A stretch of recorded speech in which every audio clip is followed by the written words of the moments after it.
Two households, both alike in dignity, in fair Verona, where we lay our sea. From ancient grudge break to new mutiny, where civil blood makes civil hands unclean. From forth the fatal loins of these two foes, a pair of star-crossed lovers take their life, whose misadventured, piteous overthrows do with their death bury their parents' strife. The fearful passage of their death-marked love, and the continuance of their parents' rage, which but their children's end naught could remove, is now the 2 hours' traffic of our stage. The which if you with patient ears attend, what here shall miss, our toils shall strive to mend.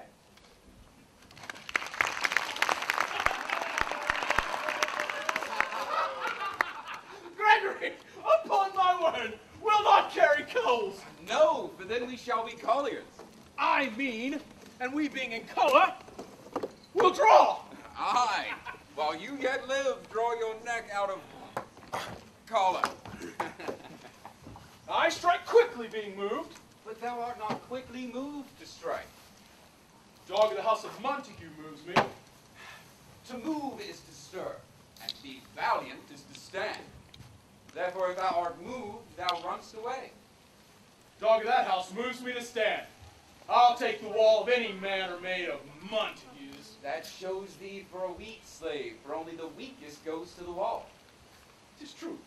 And women, ever being the weaker vessels, are ever thrust to the wall. Therefore, I will push Montague's man from the wall, and thrust his maids to the wall.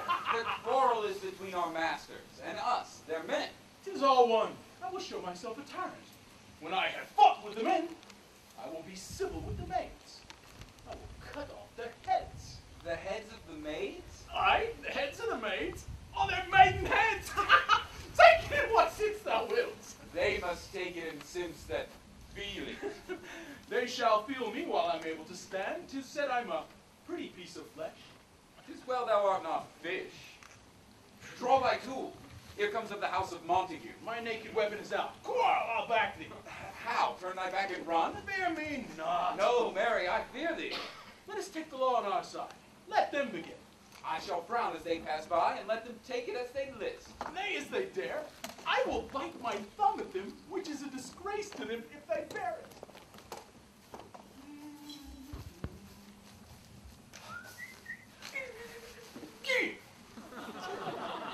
Do you bite your thumb at us, sir? I do bite my thumb, sir. Do you bite your thumb at us, sir? Is the law on our side if I say aye? No. No, I do not bite my thumb at you, sir. But I bite my thumb, sir! Do you quarrel, sir? Quarrel, sir? No, sir. If you do, I'm for you, for I serve as good a man as you. No better. Well, sir? Say better. Here comes one of my master's kinsmen. Yes, better! You lie. Draw, if you be men! Gregory, remember your washing gloves! More fools! Put up your swords! You know not what you do! What? Art thou drawn among these heartless hinds? Turn thee, Benvolio! Look upon thy death! I do but keep the peace. Put up thy sword. Or manage it to help me part these men. Drawn and talk of peace! I hate the word! As I hate hell, all Montagues, and thee, heaven, coward. What noise is this? Give me my long sword, ho! A crutch! Why? Oh, you poor lord. My sword, I say! Old Montague has come and flourishes his blade in spite of me! Down the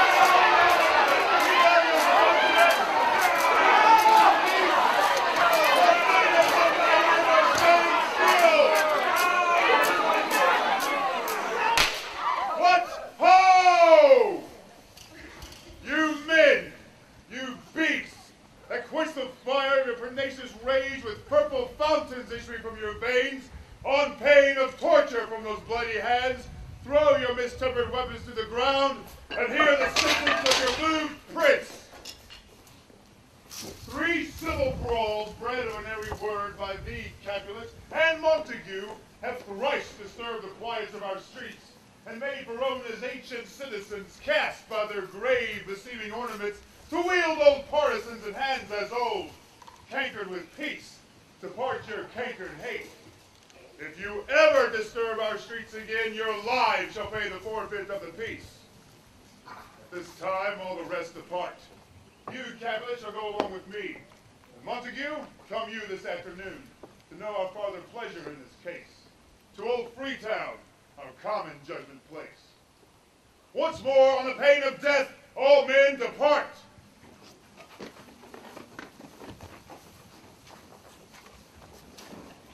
Who set this ancient quarrel new approach? Speak, nephew.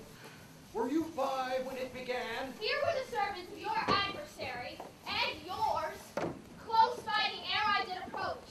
I drew to part them. In that instant came the fiery Tybalt, his sword prepared, and as we were interchanging thrusts and blows, came more and fought on part and part, until the prince entered and parted either part. Oh, where is Romeo? Saw you him today? Right glad I am he was not at this fray. Madam, an hour before the worshipped sun peered forth the golden window of the east.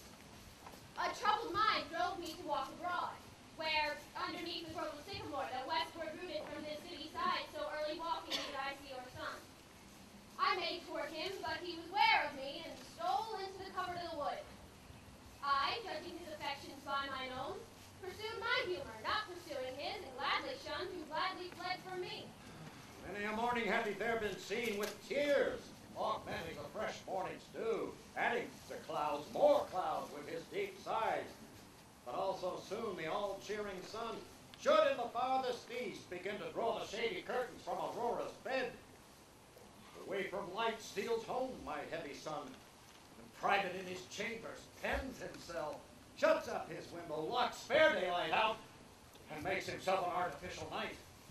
Oh, black and portentous must this humor prove, unless good counsel may the cause remove. My noble uncle, do you know the cause? I neither know it nor can learn of him. Have you importuned him by any means? Both by myself and many other friends. But he, his own affection's counselor, is to himself, I will not say how true. If we could learn from whence his sorrows grow, we would as willingly give cure as know. See where he comes. So please you, stand aside. I'll know his grievance would be much denied. I would thou wert as happy by thy stay to hear true shrift. Come, madam, let's away. Good morrow, cousin. Is the day so young? But new struck 9. Ay me, sad hours seem long. Was that my father that went hence so fast? It was. What sadness lengthens Romeo's hours? Not having that which having makes them short. In love? Out. Of love? Out of her favor where I am in love. Oh, alas, that love, so gentle in his view, should be so rough and tyrannous in proof. Alas, that love, whose view is muffled still, should without eyes see pathways to his will. Where shall we die? Ay me, what fray was here?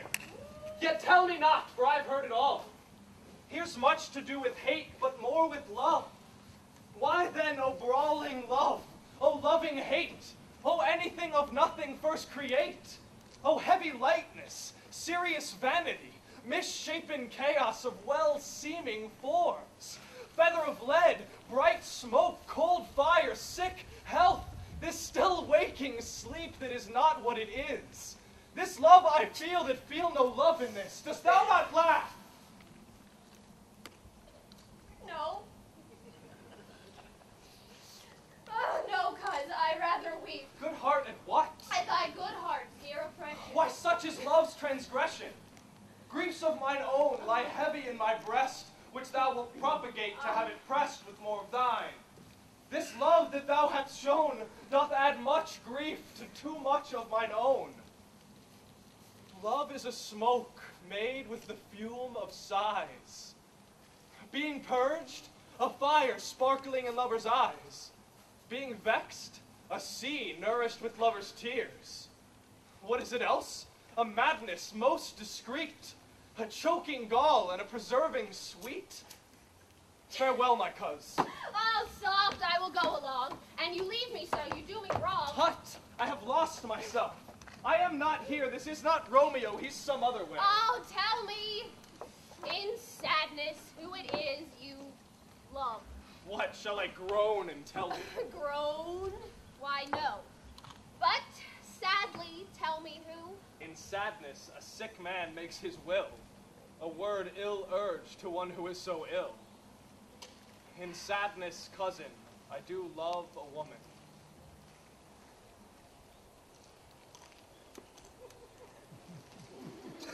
I aimed so near when I supposed you loved.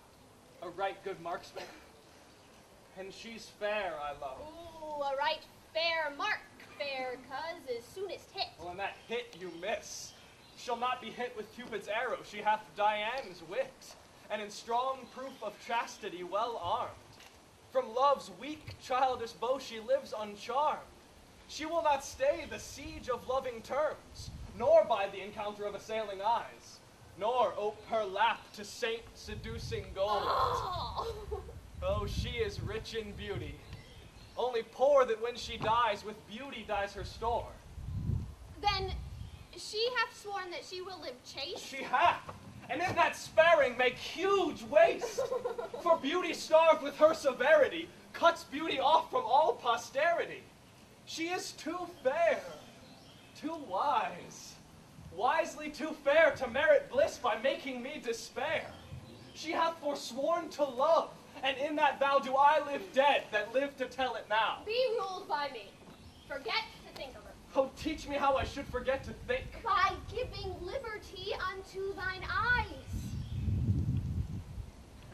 Examine other beauty. 'Tis the way to call hers exquisite and question more.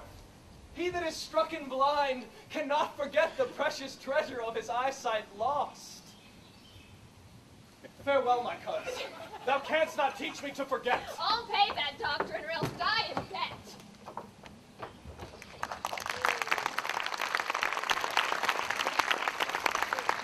Montague is bound as well as I, in penalty alike. And 'tis not hard, I think, for men so old as we to keep the peace. Of honorable reckoning are you both, and pity 'tis you have dodged so long. But tell me, sir, what say you to my suit? But saying o'er what I have said before, my child is yet a stranger in the world. She hath not seen the change of 14 years. Let 2 more summers wither in their pride, ere we may think her right to be a bride. Younger than she are happy, mother's maid. And too soon marred are those so early made. Earth hath swallowed up all my hopes but she. She's the hopeful lady of my earth. But woo her, gentle Paris, get her heart. My will to her consent is but a part. And she agreed, within her scope of choice lies my consent and fair recording voice. This night, I hold an old accustomed feast, whereto I've invited many a guest, such as I love. And you among the store, one more, most welcome, make my number more. At my poor house, look to behold this night, earth-treading stars that make dark heaven light, such comfort as you lusty young men feel when well-apparelled April on the heel of limping winter treads. Even such delight among fresh fennel buds shall you this night inherit at my house. Hear all see, and like her most, whose merit most shall be. Which on more view of many, mine being one, may stand in number, though in reckoning none. Go, Sirrah, and trudge about through fair Verona, and find those persons out whose names are written there, and to them say, my house and welcome, on their pleasure stay.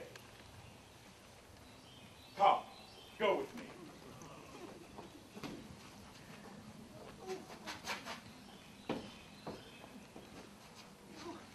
Find them out whose names are written here. It is written that the shoemaker shall meddle with his yarn, the tailor with his last, the fisher with his pencil, and the painter with his nets. But I am sent to find those persons whose names are here writ can never find what names the writing person here hath writ. Oh, I must to the learned in good time. Tut, man! One fire burns out another's burning. One pain lessens another's anguish. Take thou some new infection unto thine eye, and the rank poison of the old will die. Your plantain leaf is excellent for that. For what, I pray thee? For your broken shin. Romeo, art thou mad? Not mad, but bound more than a madman is. Shut up in prison, kept without my food, whipped and tormented, and... Good evening, good fellow. Goggy good evening. I pray, sir, can you read? I, mine own fortune and my misery. Perhaps he had learned it without book. But I pray, can you read anything you see? Aye, if I know the language and the letters. Ye say honestly, rest you merry. Stay, fellow, I can read. Signor Martino and his wife and daughters. County Anselm and his beauteous sisters. The lady widow of Vitruvio. Signor Placentio and his lovely nieces. Mercutio and his brother Valentine. Mine uncle Capulet, his wife and daughters. My fair niece Rosaline and Livia. Signor Valencio and his cousin Tybalt. Lucio and the lively Helena. A fair assembly. Whither should they come? Oh, Whither? To supper? to our house. Whose house? My master's. Indeed, I should have asked thee that before. I'll tell you without asking. My master is the great, rich Capulet. And if you be not of the house of Montague, I pray, come and crush a cup of wine. Rest you merry. At this same ancient feast of Capulet sups the fair Rosaline, whom thou so lovest, with all the admired beauties of Verona. Go thither, and with unattainted eye, compare her face to some that I shall show, and I will make thee think thy swan a crow. One fairer than my love? The all-seeing sun ne'er saw her match since first the world begun. That! You saw her fair, none else being by, herself, poised with herself in either eye. But in that crystal scales, let there be weighed your lady's love against some other maid, that I shall show you shining at this feast. And she shall scant show well that now seems best. I'll go along, no sight to be shown, but to rejoice in splendor of mine own.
Thou knowest my daughter's of a pretty age. Faith, I can tell her age into an hour. She's not 14. I'll lay 14 of my teeth, and yet to my teen being spoken, I have but 4. She is not 14.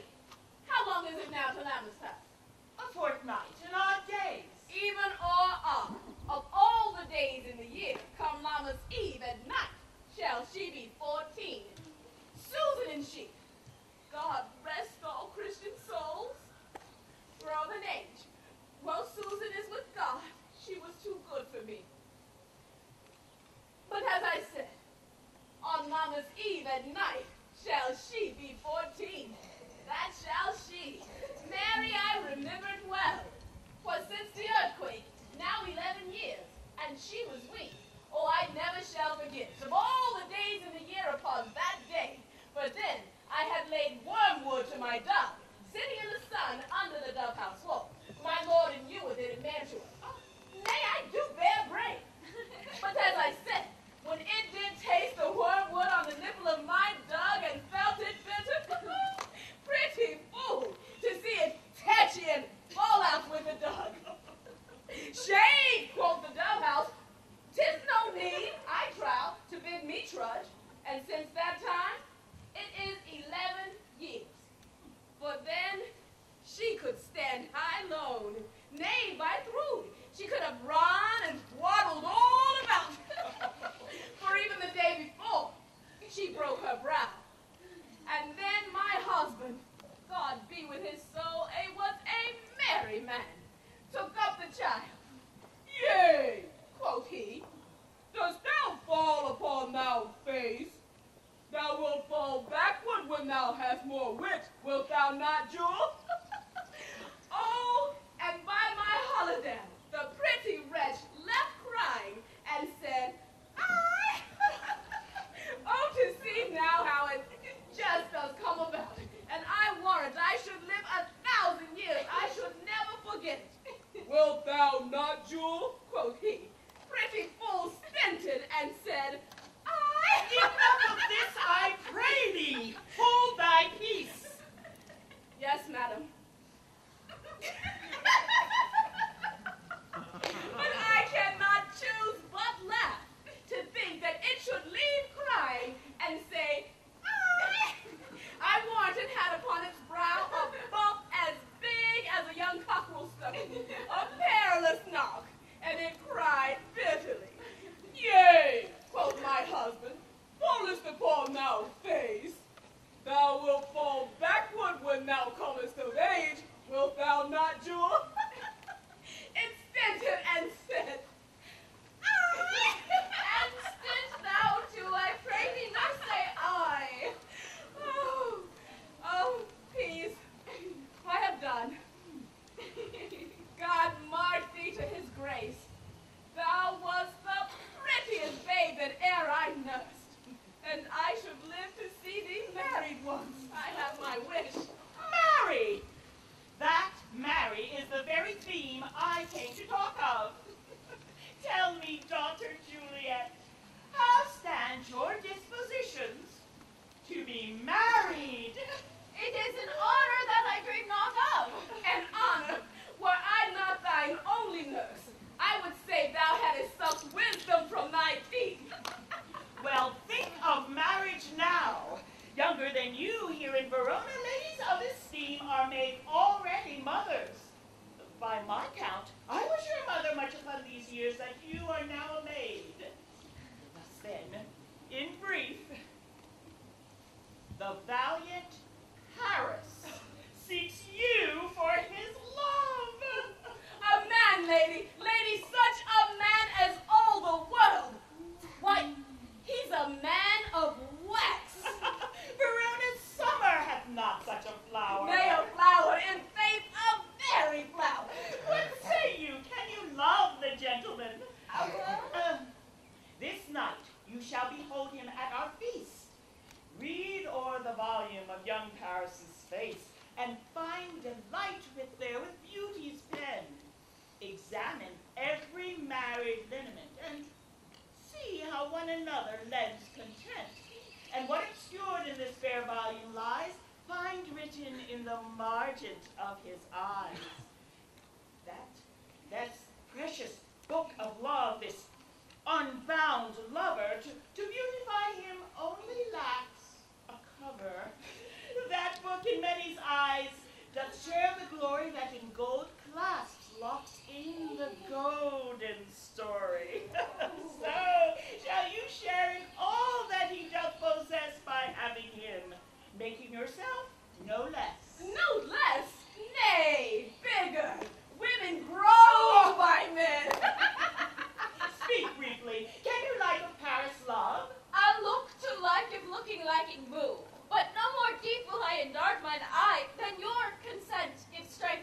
the torch. I am not for this ambling. Being but heavy, I will bear the light. Nay, gentle Romeo, we must have you dance! Not I, believe me. You have dancing shoes with nimble soles. I have a soul of lead, so stakes me to the ground I cannot move. Oh, you are a lover. Borrow Cupid's wings and soar with them above a coming bound. I am too sore and pierced with his shaft to soar with his light feathers. And so bound, I cannot bound a pitch above dull woe. Under love's heavy burden do I sink. And to sink in it should you burden love too great oppression for a tender thing. His love a tender thing. It is too rough, too rude, too boisterous, and it pricks like thorn. If love be rough with you, be rough with love. Prick love for pricking, and you beat love down. A case for my message. A visor for a visor. What care I what curious eye doth quote deformities? Here on the beetle brow shall blush for me. Come, knock and enter, and no sooner in, but every man betake him to his legs. A torch for me. Let wantons light of heart tickle the senseless rushes with their heels. For I am proverbed with a grandsire phrase. I'll be a candle holder and look on, for the game was ne'er so fair, and I am done. Tut. Done's the mouse. Woo-hoo. Constable's own words. If thou art done, we'll draw thee from the mire. Or, saving thy reverence, love, wherein thou stickest up to the ears. Come, we burn daylight. Ho! Ho! Nay, that's not so. I mean, sir, in delay we waste our lights in vain. Light lights by day. Take our good meaning, for our good judgment sits 5 times ere that once in our 5 wits. And we mean well in going to this mask, but 'tis no wit to go. Why, may one ask? I dreamt a dream tonight. So did I. Well, what was yours? That dreamers often lie. In bed, asleep, while they do dream things true. I see Queen Mab hath been with you. She is the fairy's midwife. Comes in shape no bigger than an agate stone on the forefinger of an alderman. Drawn with a team of little atomy across men's noses as they lie asleep.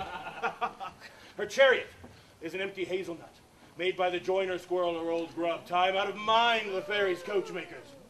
Her wagon spokes of long spinner's legs, the cover of the wings of grasshoppers, the traces of the smallest spider web, the collars of the moonshine's watery beam, the whip of cricket blow, the lash of film. Her wagoner, a small, gray-coated gnat, not half so big as a round little worm pricked from the lazy finger of a maid. And in this state she gallops, night by night, through lovers' brains, and then they dream of love. Or courtiers' knees, who dream on curtsies straight. Or lawyers' fingers, who straight dream on fees. Or ladies' lips, who dream on kisses straight, which off the angry mad with blisters plagues, for their breath with sweetmeats tainted are. Sometimes comes she o'er a courtier's nose, and dreams he of smelling out a suit. Sometimes comes she with a tithe pig's tail, tickling a parson's nose as it lies asleep. Then dreams he of another benefice. Sometimes she driveth o'er a soldier's neck, then dreams he of cutting foreign throats, of breeches, ambuscados, Spanish blades, of healths 5 fathoms deep. Then, anon, drums in his ear, at which he starts and wakes, and being thus frighted, swears a prayer or two and sleeps again.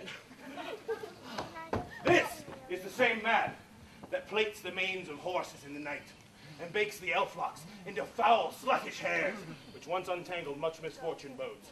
This is she that when maids do lie on their back, presses them, and learns them first to bear, making them women of good carriage.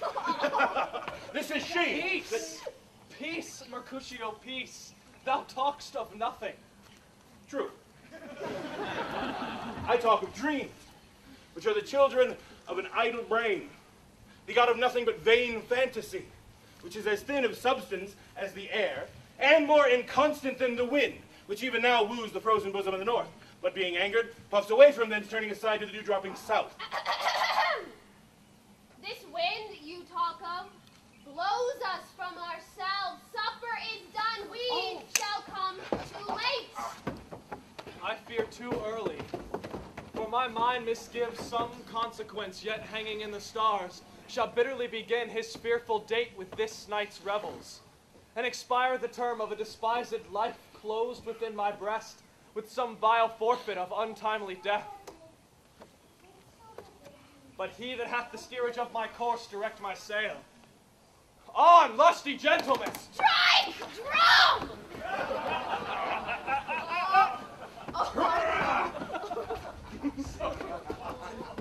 Welcome, gentlemen. Ladies that have their toes unplagued with corns will walk about with you. Ah, my mistresses, which of you all will now deny to dance? She that makes dainty, she'll elsewhere hath corns. Am I near you now? Oh, welcome, gentlemen. I have seen the day that I have worn a mask and could tell a whispering tale in a fair lady's ear, such as would please. 'Tis gone. 'Tis gone, 'tis gone. You are welcome, gentlemen. Come, musicians, play. A hall, give room, and foot it, girls. More light, you knave, and turn the tables up, and quench the fire. The room is grown too hot.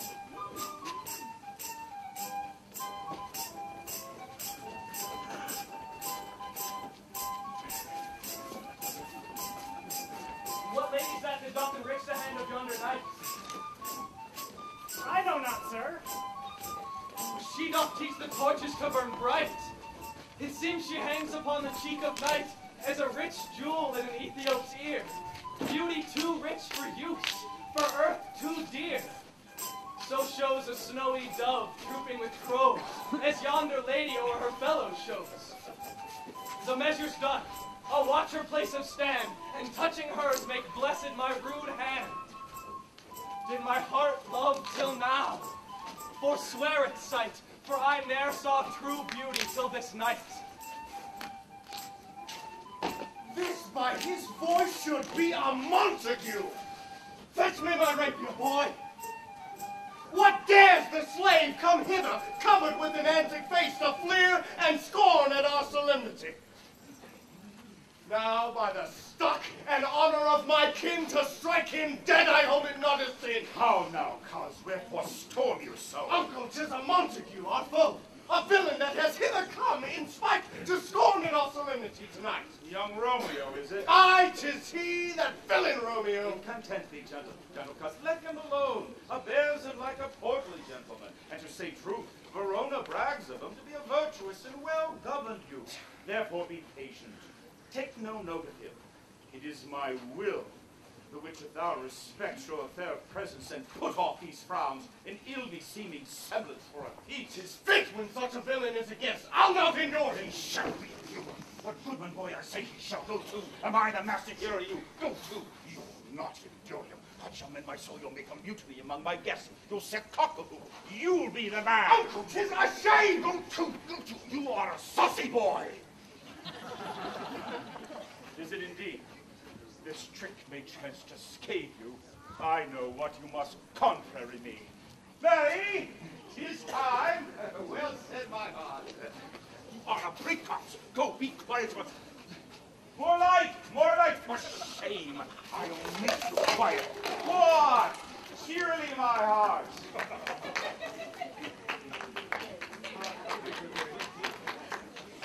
Patience, perforce, with willful choler meeting makes my flesh tremble in their different greeting. I will withdraw, but this intrusion shall, now seeming sweet, convert to bitterness go.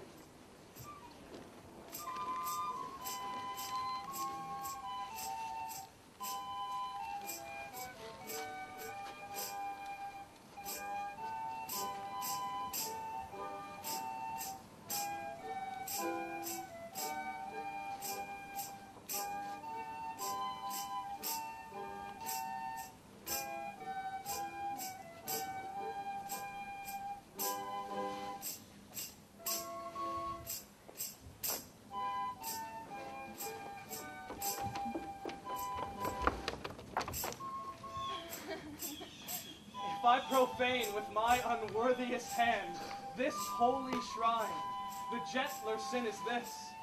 My lips, 2 blushing pilgrims, ready stand to smooth that rough touch with a tender kiss. Good pilgrim, you do wrong your hands too much, which mannerly devotion shows in this. For saints have hands that pilgrims' hands do touch, and palm to palm is holy palmer's kiss. Have not saints lips and holy palmers too? Aye, pilgrim lips that they must use in prayer. Why then, dear saint, let lips do what hands do. They pray, grant thou less faith turn to despair. Saints do not move, no grant, for prayer's sake. Then move not, while my prayer's effect I take. Thus from my lips by thine my sin is purged. Then have my lips the sin that they have told. Sin from my lips? O trespass sweetly urged, give me my sin again. You kissed by the book. Madam, your mother craves a word with you. What is her mother?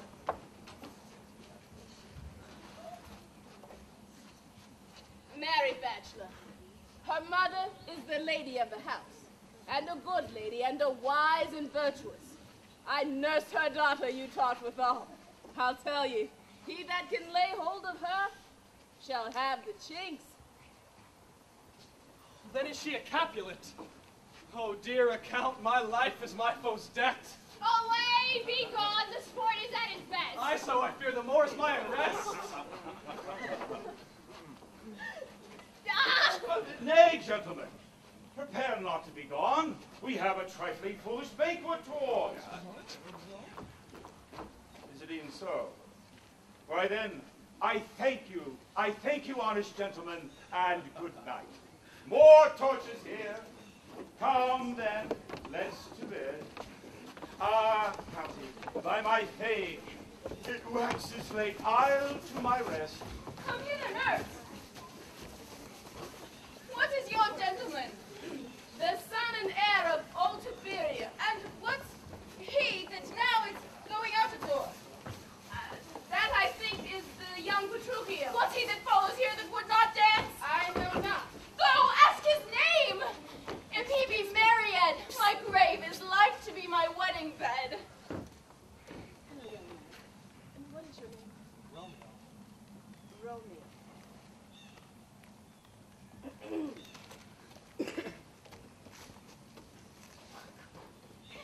His name is Romeo, and a Montague, the only son of your sworn enemy. My only love, sprung from my only hate, too early seen unknown, and known too late. Prodigious birth of love it is to me that I must love a loathed enemy. What's this? What's this? A rhyme I learned even now when I danced with all? Anon, anon. Come, let's away. The strangers are all gone.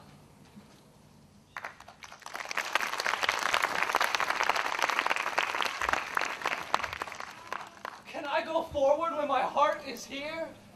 Turn back, dull earth, and find thy center out. Romeo!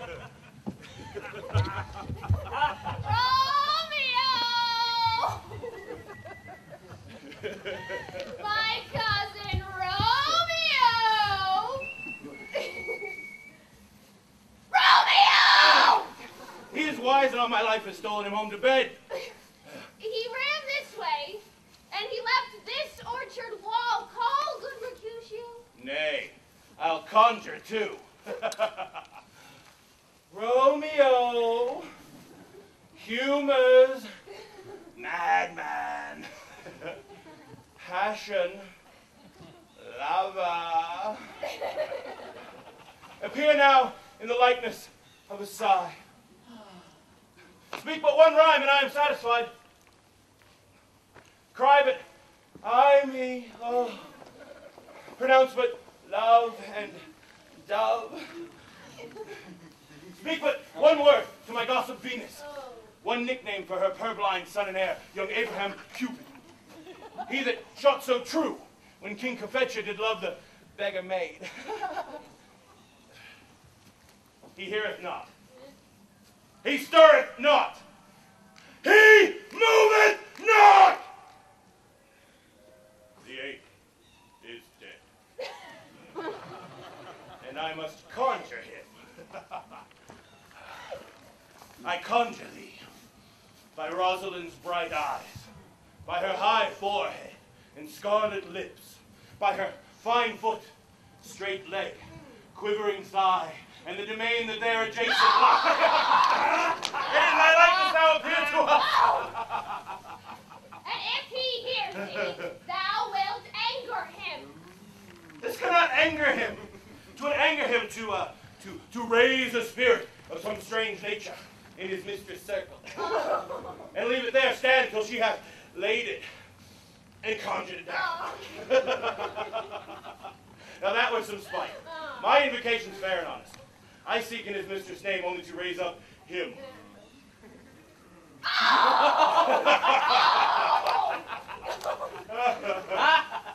Oh, come. Come. He hath hid himself among these trees. To be consorted with the humorous night. Blind is his love, and best befits the dark. But if love be blind, love cannot hit the mark. Oh, Romeo, that she were. Oh, now will he sit under the medlar tree and wish that his mistress were like those fruits that maids call medlars when they do laugh alone. Oh, Romeo, that she were. Oh, that she were an open arms. Oh, and now a popper and peck.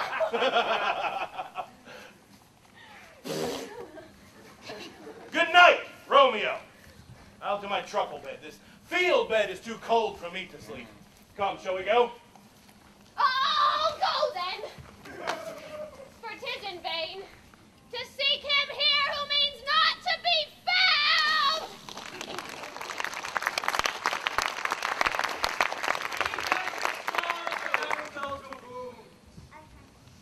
Oh, but soft. What light through yonder window breaks? It is the east, and Juliet is the sun. Arise, fair sun, and kill the envious moon, who is already sick and pale with grief that thou, her maid, art far more fair than she. Oh, be not her maid, since she is envious. Her vestal livery is but sick and green, and none but fools do wear it. Cast it off. It is my lady. Oh, it is my love. Oh, that she knew she were. She speaks, yet she says nothing. What of that? Her eye discourses. I will answer it. I am too bold. 'Tis not to me she speaks. Two of the fairest stars in all the heavens, having some business, do entreat her eyes to twinkle in their spheres till they return. What if her eyes were there, they in her head? Oh, the brightness of her cheek would shame those stars as daylight doth a lamp. Her eye would through the airy region stream, so bright that birds would sing and think it were not night. See how she leans her cheek upon her hand. Oh, that I were a glove upon that hand, that I might touch that cheek. She speaks. Oh, speak again, bright angel, for thou art as glorious to this night, being o'er my head as is a winged messenger of heaven, unto the white, upturned, wandering eyes of mortals that fall back to gaze on him, when he bestrides the lazy, puffing clouds and sails upon the bosom of the air. Oh, Romeo. Romeo! Wherefore art thou Romeo? Deny thy father and refuse thy name. Or, if thou wilt not, be but sworn my love, and I'll no longer be a Capulet. Shall I hear more, or shall I speak at this? 'Tis but thy name that is my enemy. Thou art thyself, though not a Montague. What's a Montague? It is nor hand, nor foot, nor arm, nor face, nor any other part belonging to a man. Be some other name! That which we call a rose by any other word would smell as sweet.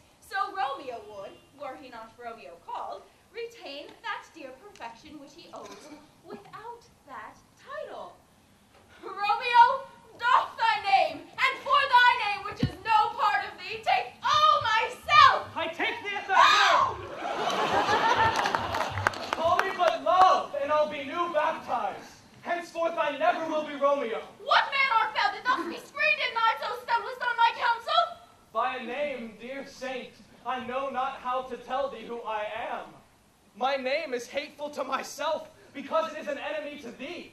Had I it written, I would tear the word. My ears have yet not drunk 100 words of thy tongue's utterings, yet I know the sound. Art thou not Romeo and the Montague? Neither, fair maiden, either thee dislike. How camest thou hither? Tell me, and wherefore? The orchard walls are high and hard to climb, and the place deep, considering who thou art, if any of my kinsmen find thee here. With love's light wings did I o'erperch these walls. For stony limits cannot hold love out, and what love can do that dares love attempt? Therefore thy kinsmen are no stop to me. If they do see thee, they will murder thee. Alack, there lies more peril in thine eye than 20 of their swords. Look thou but sweet, and I am proof against their enmity. I would not for the world they saw thee here. I have night's cloak to shield me from their eyes. And but thou love me, let them find me here. My life were better ended by their hate than death prorogued, wanting of thy love. By whose direction foundst thou out this place? By love, who first did prompt me to inquire. He gave me counsel, and I lent him eyes. I am no pilot, yet wert thou as far as that vast shore washed with the farthest sea, I should adventure for such merchandise. Thou knowest the mask of night is upon my face, else would a maiden blush, but paint my cheek for that which thou hast heard me speak tonight. Fain would I dwell on form, fain, deny what I have spoke, but farewell compliment. Dost thou love me? I know thou wilt say aye, and I will take thy word, but if thou swearst thou mayst prove false. At lovers' perjuries they say Jove laughs. Gentle Romeo, if thou dost love, pronounce it faithfully, or if thou thinkst I am too quickly won, I'll frown and be perverse, and say thee nay, so thou wilt woo. But else not for the world. In truth, fair Montague, I am too fond, and therefore thou mayst think my behavior light, but trust me, gentlemen, I'll prove more true than those that have more cunning to be strange. I should have been more strange, I must confess, but that thou overheardst ere I was where my true love passion. Therefore pardon me, and do not impute this yielding to light love, which the dark night hath so discovered. Lady, by yonder blessed moon I vow that tips with silver all these fruit tree tops. Swear not by the moon, then constant moon that monthly changes in her circled orb, lest that thy love prove likewise variable. What shall I swear by? Do not swear at all. Or, if thou wilt, swear by thy gracious self, which is the god of my idolatry, and thou believe thee. If my heart's dear love. Well, do not swear. Although I joy in thee, I have no joy in this contract tonight. It is too rash, too unadvised, too sudden, too like the lightning which doth cease to be ere one can say it lightens. Sweet, good night. This bud of love at summer's ripening breath may prove a beauteous flower when next we meet. Good night. Good night. As sweet repose and rest come to thy heart as that within my breast. Oh, wilt thou leave me so unsatisfied? What satisfaction canst thou have tonight? The exchange of thy love's faithful vow for mine. I gave thee mine before thou didst request it. And yet, I would it were to give again. Wouldst thou withdraw it? For what purpose, love? But to be frank and give it to thee again. And yet I wish but for the thing I have. My bounty is as boundless as the sea, my love as deep. The more I give to thee, the more I have, for both are infinite. Madam! I hear some noise within. Dear love, adieu. Anon, good nurse! Sweet Montague, be true. Stay but a little. I will come again. Oh, blessed, blessed night! I am afeard, being in night, all this is but a dream. Too flattering sweet to be substantial. 3 words, and good night indeed. If that's thy bent of love be honorable, thy purpose marriage, send me word tomorrow by one that I'll procure to come to thee where and what time thou wilt perform the rite. And all my fortunes at thy foot I'll lay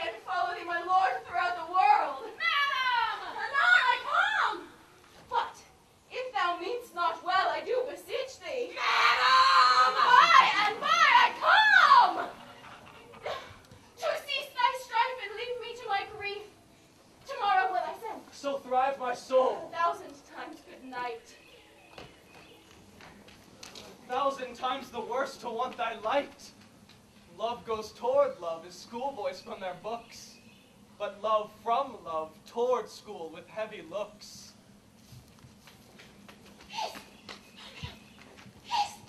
Oh, for a falconer's voice to lure this tassel gentle back again. Bondage is hoarse and may not speak aloud, else would I tear the cave where echo lies and leave her airy tongue more hoarse than mine with repetition of my Romeo! It is my soul that calls upon my name! How silver sweet sound lovers' tongues by night, like softest music to attending ears. Romeo? My love! What o'clock tomorrow shall I send to thee? By the hour of 9. I will not fail. 'Tis 20 year till then.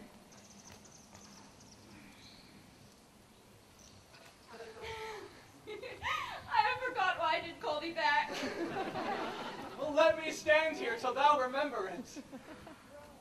I shall forget to have thee still stand there remembering how I love thy company. And I'll still stand here to have thee still forget, forgetting any other home but this.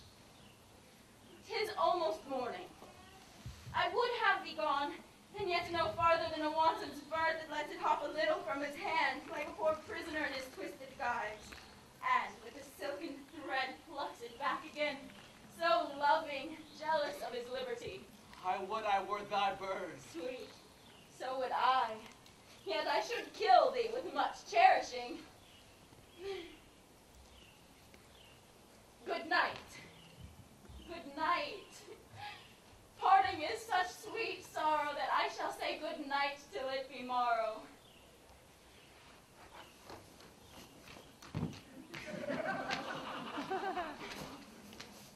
Peace dwell in thy eyes, sleep in thy breast. Would I were sleep and peace, so sweet to rest. Hence will I to my ghostly friar's close cell, his help to crave and my dear hap to tell.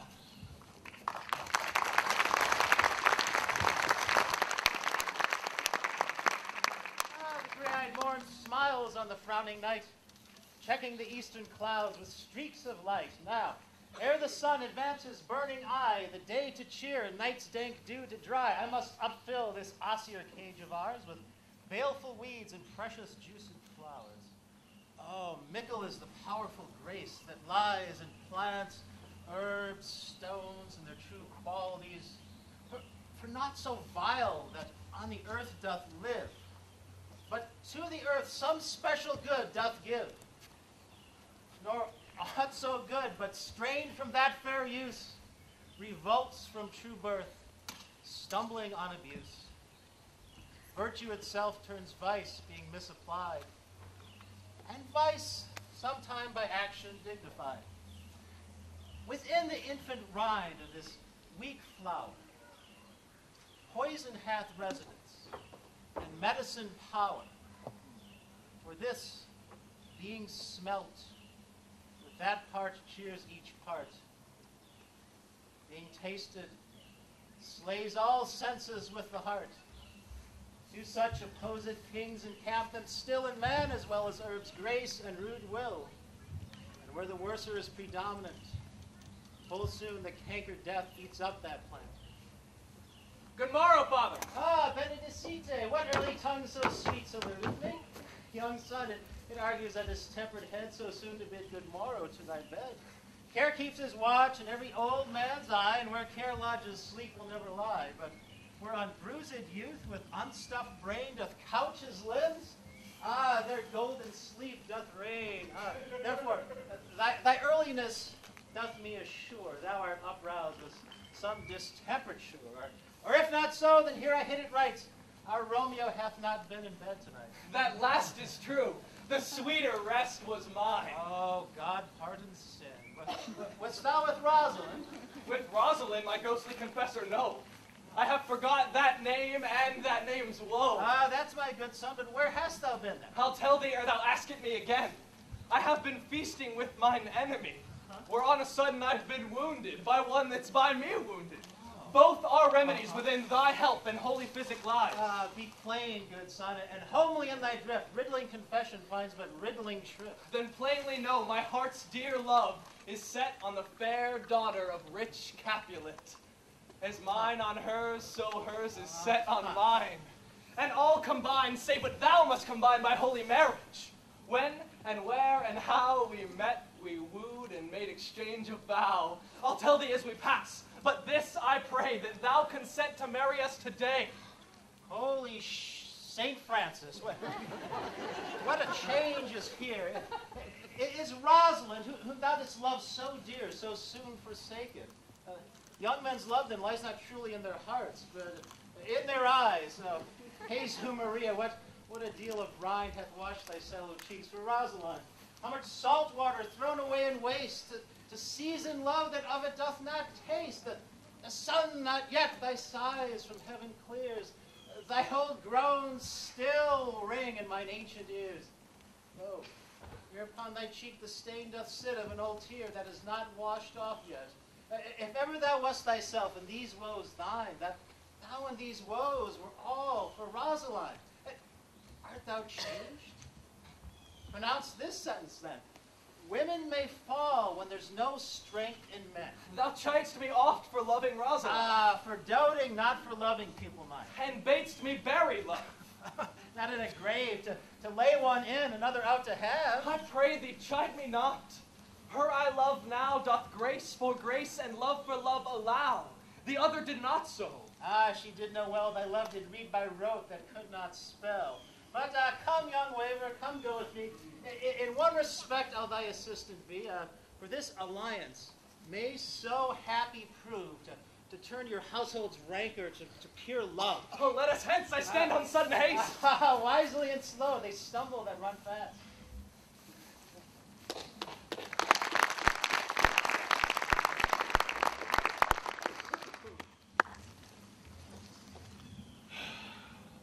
Where the devil should this Romeo be?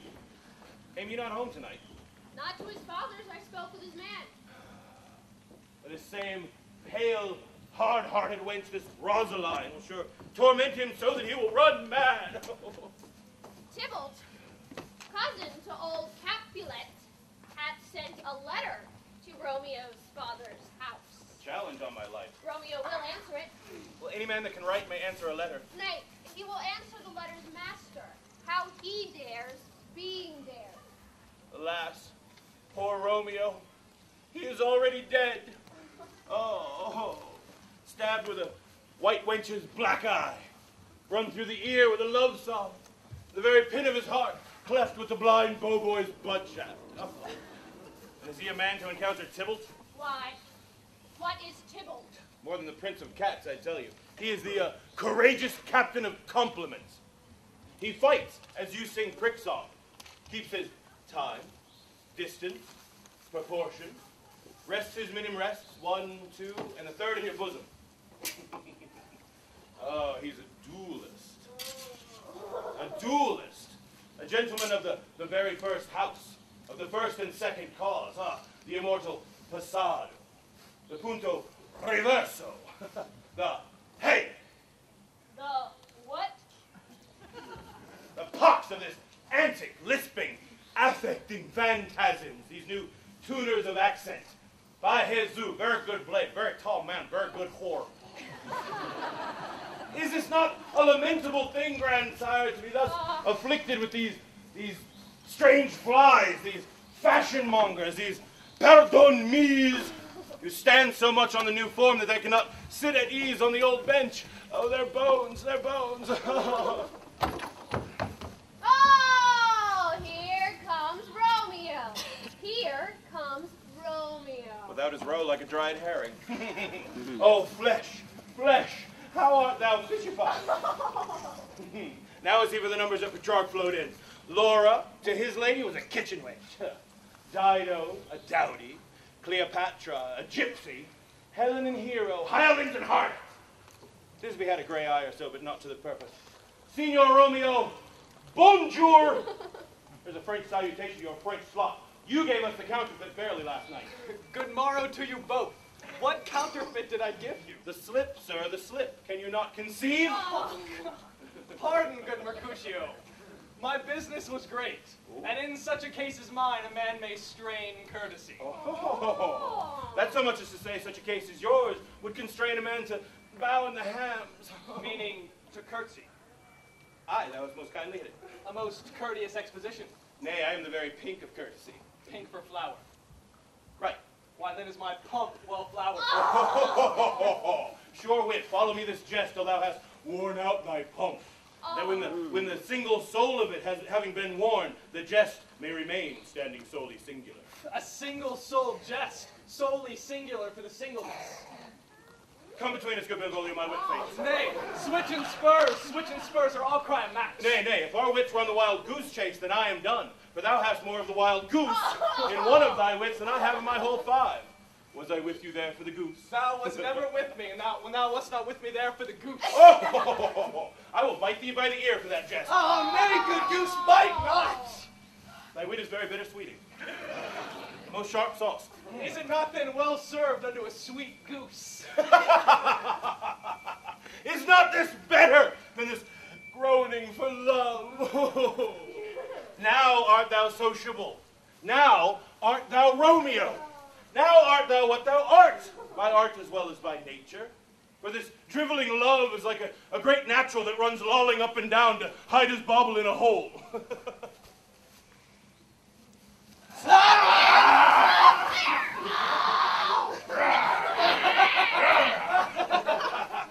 Here's goodly dear, a sail, a sail! Oh, two, a shirt and a smock.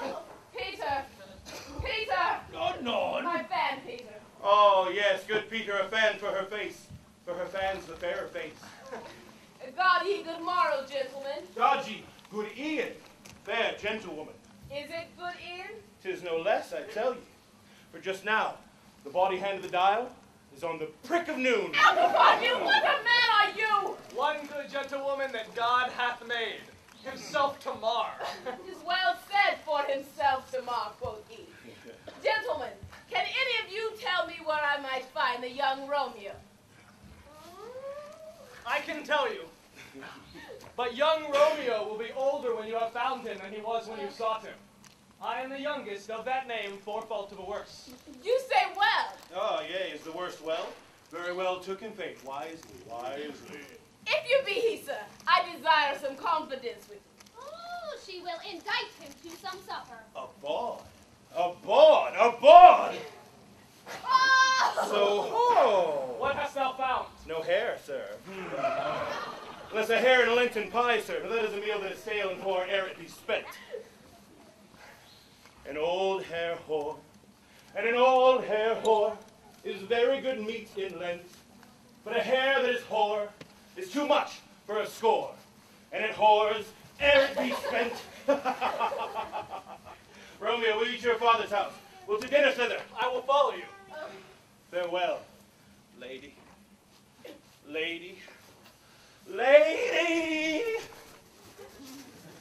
Pray you, sir, what saucy merchant was that was so full of his ropery?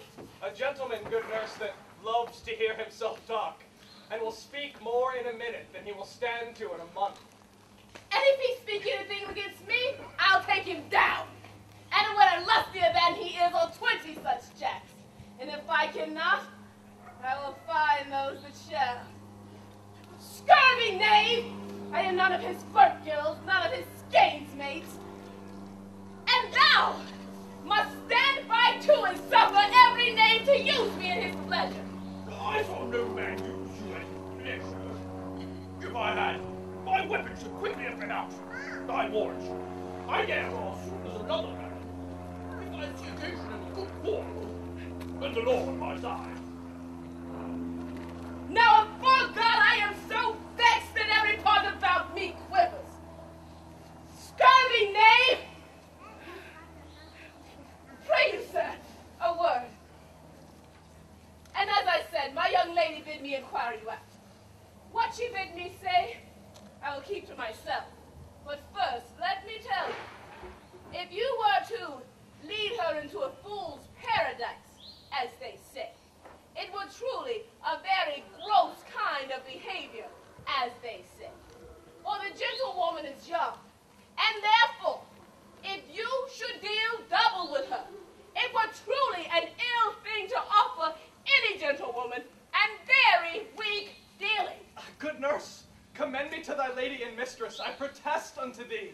Good heart, and in faith I will tell her as much. Lord, she will be a joyful woman. What wilt thou tell her, nurse? Thou dost not mark me.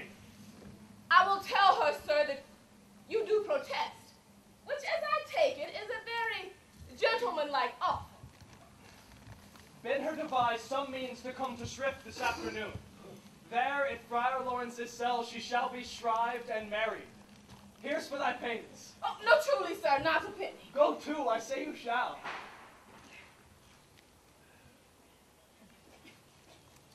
This afternoon, sir, she will be there.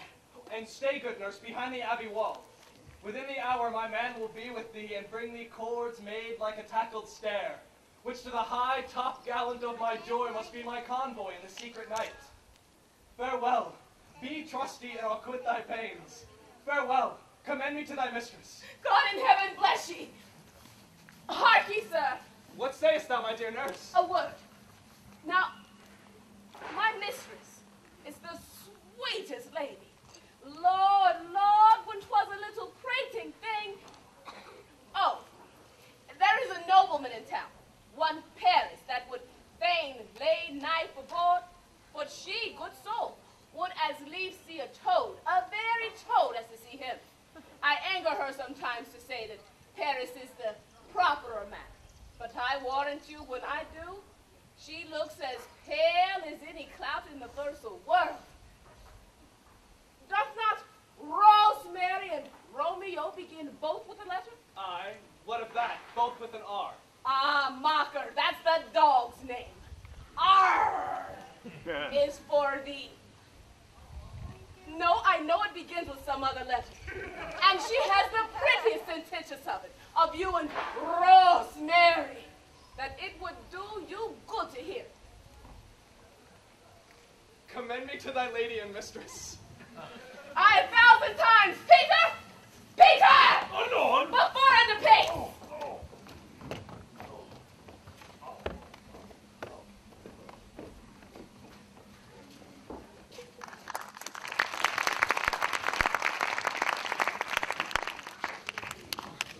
The clock struck 9 when I did send the nurse. In half an hour she promised to return. Perchance she cannot meet him. That's not so. Oh, she is lame! Love's herald should be thought which 10 times faster glides than the sun's beams, driving back shadows over luring hills.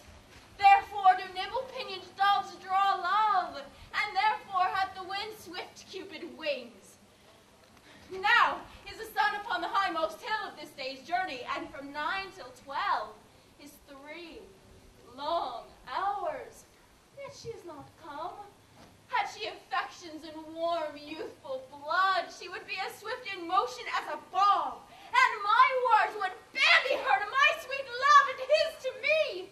But old folks, many fain as they were dead, unwieldy, slow, heavy, and pale as lead. Oh, here comes my nurse! Oh, honey nurse, what news? Hast thou met with him? Oh, send thy man away. Peter! Peter! Anon! Stay at the gate.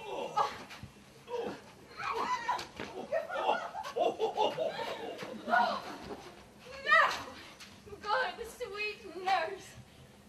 Oh, God, why look'st thou sad? Though news be sad, yet tell them merrily. If glad thou shamest the music of sweet news by playing it to me with so sour a face. I am weary, give me leave a while. How my bones ache! What a job have I! Oh, I wish thou hadst my bones and I thy news. I pray thee speak. Good nurse, speak. Haste, Sue, what haste? Can you not stay a while? Do you not see that I am out of breath? How art thou out of breath when thou hast breath to say to me that thou art out of breath? The excuse that thou dost make, and this delay is longer than the tale that thou dost excuse. Oh, is thy news good or bad? Answer to that. Say either, and thou state the circumstance. Let me be satisfied. Is good or bad? Well, you've made a simple choice. You know not how to choose a man. Romeo? No, not he. though his face be better than any man's, and yet his leg excels all men's, and for a hand and a foot and a body, though they be not betalked on, yet are past compare. He is not the flower of courtesy, but I warrant him as gentle as a lamb. Go thy ways, when serve God. What, have you dined at home? No, but all this did I know before. What says he of our marriage? What of that? Oh, how my head aches! It beats as it would fall into 20 pieces. Oh, what a head have I! Oh, my back, my back! Oh, on the other side! Oh, my back, my back! Oh! Beshrew your heart for sending me about to catch my death jouncing up and down. Sweet, sweet, sweet, sweet nurse. Oh, what says my love? Your love says, like an honest gentleman, and a kind, and a courteous, and I warrant it handsome, and a virtuous. Where's your mother? Where is my mother? Why, she is within. Where should she be? How oddly thou repliest. Your love says, like an honest gentleman. Where is your mother? Ye gods, lady dear, are you so hot? Mary, come up, I trow. Is this the poultice for my aching bones? Oh, henceforward, do your messages yourself. Here's such a coil. Come. What says Romeo? Have you got leave to go to shrift today? I have. Then hie you hence to Friar Lawrence himself. There stays a husband to make you a wife. Oh, now comes the wanton blood up in your cheeks. There'll be scarlet straight at fitting news. Now, hie you to the cell. I must another way to fetch a ladder by the which your love must climb a bird's nest soon when it is dark.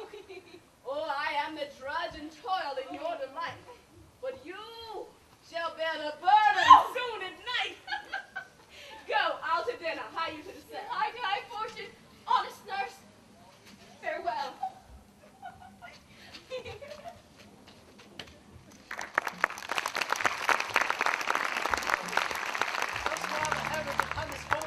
That after hour with sorrow chide us not. Amen, amen.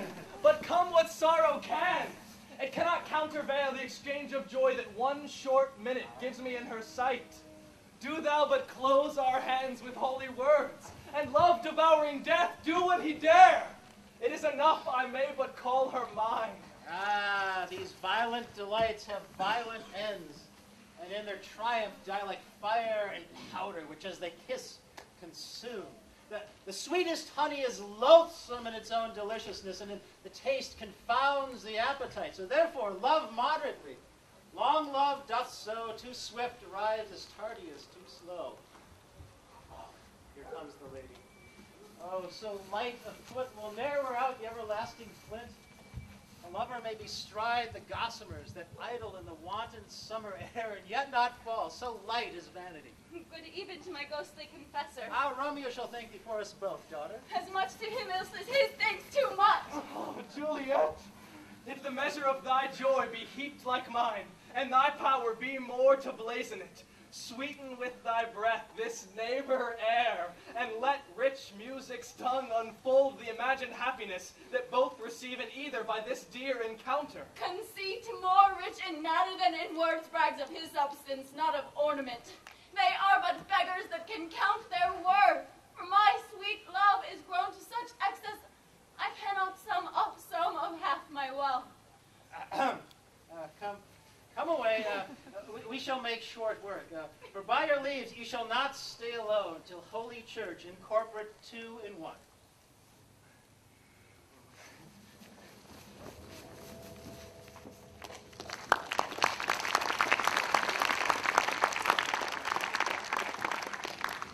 There will be one 15-minute intermission, at which time our actors are going to come through and collect whatever donations that you would like to give, so please give generously. Restrooms are over the hill. at the ball field, and the concessions are right there in the center. Thank you.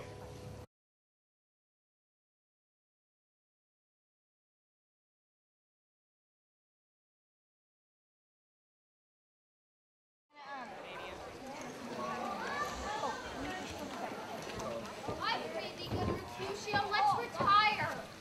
The day is hot, the capitals are abroad, and if we meet, we shall not escape a brawl. For these hot days is the mad blood stirring. Thou art like one of those fellows that, when he enters the confines of a tavern, claps me his sword upon the table, and says, God send me no need of thee. By the operation of the second cup, draws him on the drawer with, when indeed there is no need. Am I like such a fellow? Come, thou art as hot a jack in thy mood as any in Italy, and as soon moved to be moody, and as sooner moody to be moved. And what to? Well, nay, if we had two such, we'd have none shortly, for one would fight the other, and thou would quarrel with a man that hath a hair more or a hair less on his beard than thou hast. Thou wouldst quarrel with a man for cracking nuts, having no other reason than thou hast hazel eyes. And what eye but such an eye would spy out such a quarrel? Thy head is as full of quarrels as an egg is full of meat. And thy head hath been beaten as addled as an egg for quarreling.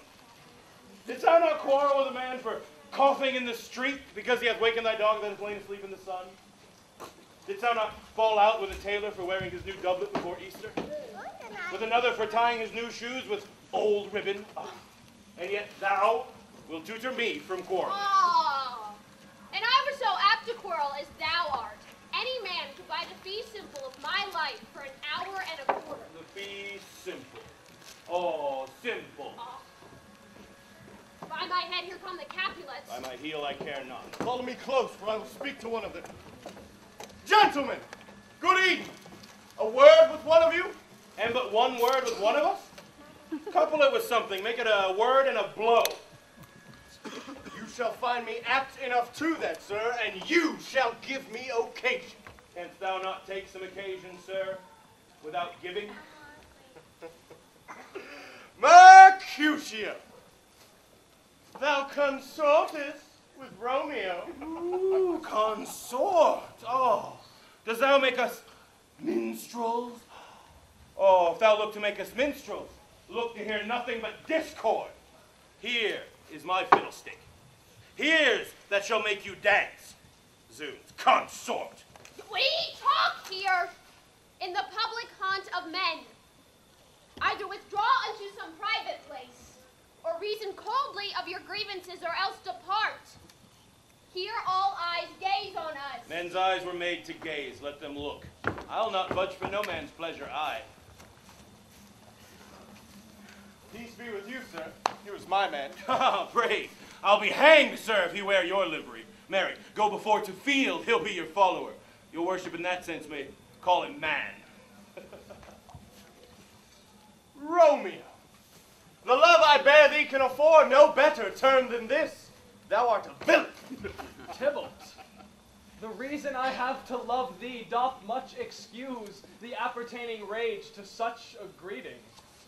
Villain am I none, therefore farewell, I see thou knowest me not. Boy, this shall not excuse the injury thou hast done to me. Therefore turn and draw. I do protest I never injured thee, but love thee more than thou canst devise, till thou shalt know the reason for my love. And so, good Capulet, whose name I do tender as dearly as mine own, be satisfied. Reasonable, calm, vile submission. A la staccato carries it away. Tybalt, you rat catcher, will you walk? What will you have with me, sir? Oh, good king of cats, nothing but one of your 9 lives, that I mean to make bold withal, and as you shall use me hereafter, dry peak the rest of the 8. Come, sir, draw your sword out of its pilcher by its ears. Make haste, lest mine be about your ears ere it be out. Oh, I am for you. Good Mercutio, put thy rapier up. Come, sir, your facade. Draw, Benvolio, and beat down their weapons!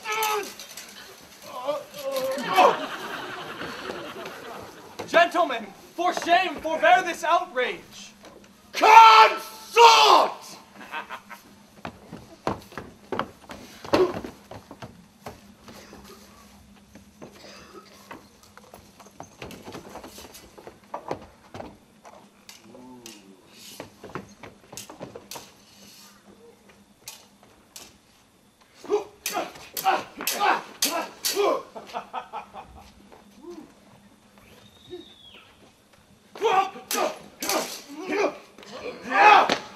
Tybalt! Mercutio! The prince hath expressly forbid this bandying in Verona's streets!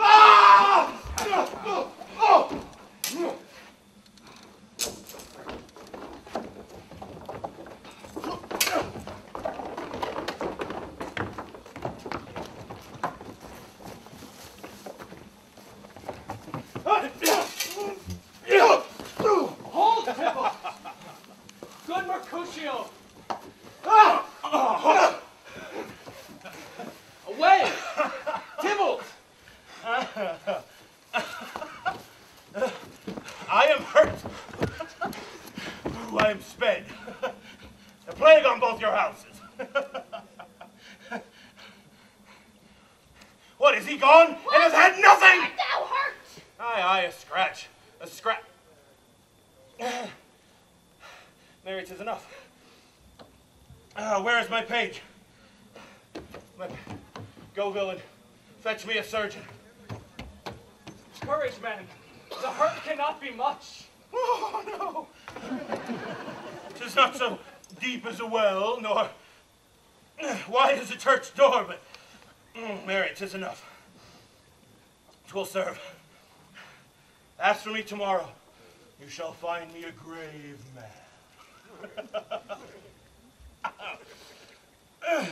A plague on both your houses. Zoons. A dog, a rat, a mouse, a cat to scratch a man to death. Braggart. Rogue! Villain! That fights by the book of arithmetic. Why the devil came you between us? I was hurt under your arm! I thought all for the best! I'll need some husband volume. I shall fade in the street. A plague on both your houses. If they worms me of me. Oh, I've had it. And soundly too. Your houses.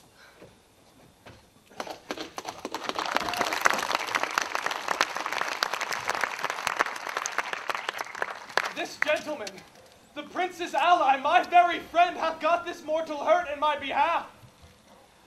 My reputation stained with Tybalt's slander. Tybalt that an hour had been my cousin.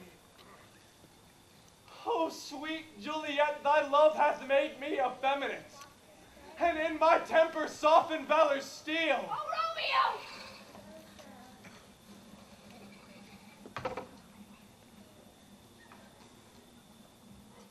Romeo.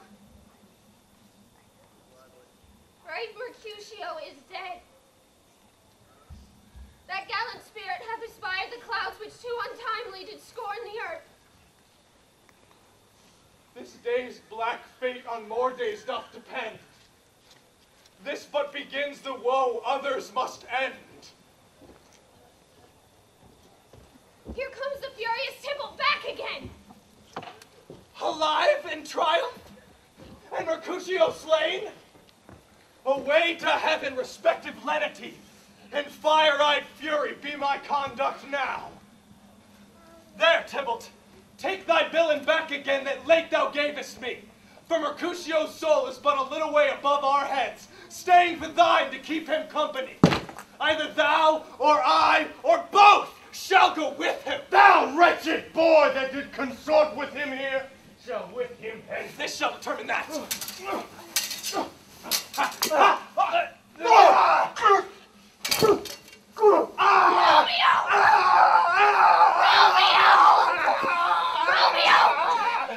Romeo, hands! Be gone! Away! The citizens are up and Tybalt slain! Stand not amazed! The prince will do thee death if thou art taken! Hence! Be gone! Away! Oh, I am fortune's fool! Why dost thou stay? Which way did he run who killed Mercutio? Tybalt, that murderer, which way ran he? There lies that Tybalt. Up, sir, go with me. I charge thee in the prince's name, obey! Where are the vile beginners of this fray? Oh, noble prince, I can discover all the unlucky manage of this fatal brawl. There lies the man, slain by young Romeo that slew thy kinsman, brave Mercutio. Give out to my cousin! No! My brother's child! Oh, prince! Oh, cousin! Husband! Oh, the blood is spilled of my dear kinsman! Prince, as thou art true, for blood of ours shed blood of Montague! Oh, cousin! Romeo, who began this bloody fray? Tybalt, there slain, whom Romeo's hand did slay. Romeo, he spoke him fair, bid him bethink how nice the quarrel was, and urged with all your high displeasure. All this uttered with gentle breath, calm look, knees humbly bowed, could not take truce with the unruly spleen of Tybalt, deaf to peace, but that he tilts with piercing steel at brave Mercutio's breast, who, all is hot, turns deadly point to point, and with a martial scorn with one hand beats cold death aside, and with the other sends it back at Tybalt, whose dexterity retorts it. Romeo, he cries, hold, friends, friends part, and swifter than his tongue, his agile arm beats down their fatal points, and twixt them rushes, underneath whose arm an envious thrust from Tybalt hit the life of stout Mercutio. And then Tybalt fled. But by and by comes back to Romeo, who have but newly entertained revenge, and to it they go like lightning, for ere I could draw to part them was stout Tybalt slain. And as he fell, did Romeo turn and fly. This is the truth, or let Benvolio die. He is a kinsman to the Montague. Affection makes him false, he speaks not true. Some 20 of them fought in this black strife, and all those 20 could but kill one life. I beg for justice, which thou, prince, must give. Romeo slew Tybalt. Romeo must not live. Romeo slew him, he slew Mercutio, but now the price of his dear blood doth owe. Not Romeo, prince. He was Mercutio's friend. His fault concludes but what the law should end, the life of Tybalt. And for that offense, immediately we do exile him hence. I have an interest in your hate proceeding. My blood for your rude brawls does lie a-bleeding. But I'll mercy with so strong a fine, you all shall repent the loss of mine. I will be deaf to pleading and excuses. Nor tears nor prayers shall purchase out abuses. Therefore use none. Let Romeo hence in haste, else when he is found, that hour is his last. Bear hence this body and attend our will. Mercy but murders, pardoning those that kill.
for a pair of stainless maidenhoods.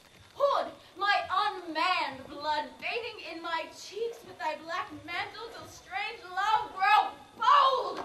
Think true love, act in simple modesty. Come, gentle night. Come, thou loving, black-browed night. Give me my Romeo. And when he shall die, take him and cut him out in little stars, and he will make the face of heaven so fine. All the world will be in love with night, and pay no worship to the garish sun. Oh, I have bought the mansion of love, yet not possessed it, and though I am sold, am not yet enjoyed. So tedious is this day, as is the night before some festival to an impatient child who hath new robes and may not wear them. Oh, here comes the nurse. Nurse, what news? What hast thou there? The corpse that Romeo bid thee fetch. Aye, the corpse. Aye, me, what news? Why dost thou wring thy hands? Where are they? He's dead. He's dead. He's dead. We are undone, lady. We are undone. Alack the day. He's gone. He's killed. He's dead. Can heaven be so envious? Romeo can, though heaven cannot. Romeo, Romeo, whoever would have thought it, Romeo. What devil art thou that dost torment me thus? This torture should be roared in dismal hell. Hath Romeo slain himself? Say not but I, and that fair vow I shall poison more than the death-darting eye of cockatrice. If he be slain, say I, if not, no. Brief sounds determine my weal or woe. I saw the wound with mine eyes. God save the mark here, on his manly breast. A piteous corse, a bloody, piteous corse. Pale, pale as ashes, all bedaubed in blood, all in gore blood. I swooned at the sight. Oh, break my heart. Poor bankrupt to break it once. To prison eyes there looked on liberty. Vile earth to earth resign, and motion here. And thou and Romeo press one heavy bier. Tybalt, Tybalt, the best friend I have. Courteous Tybalt, honest gentleman, that ever I would live to see thee dead. What storm is this that doth blow so contrary? Is Romeo's slaughter to end? Is Tybalt dead? My dearest cousin and my dear lord? The dreadful trumpet sound the general doom, for who is living if those two are gone? Tybalt is gone, and Romeo vanishes. Romeo that killed him, he is vanishing. Oh God! Did Romeo's hand shed Tybalt's blood? It did. Alas, the day it did. Oh! Serpent heart! Hit with a flowering face! Beautiful tyrant! Being angelical, just opposite to what thou justly seemst, the damned saint! An honorable villain! Nature, what hast thou to do in hell, when thou didst bow in the spirit of a fiend immortal paradise of such sweet flesh?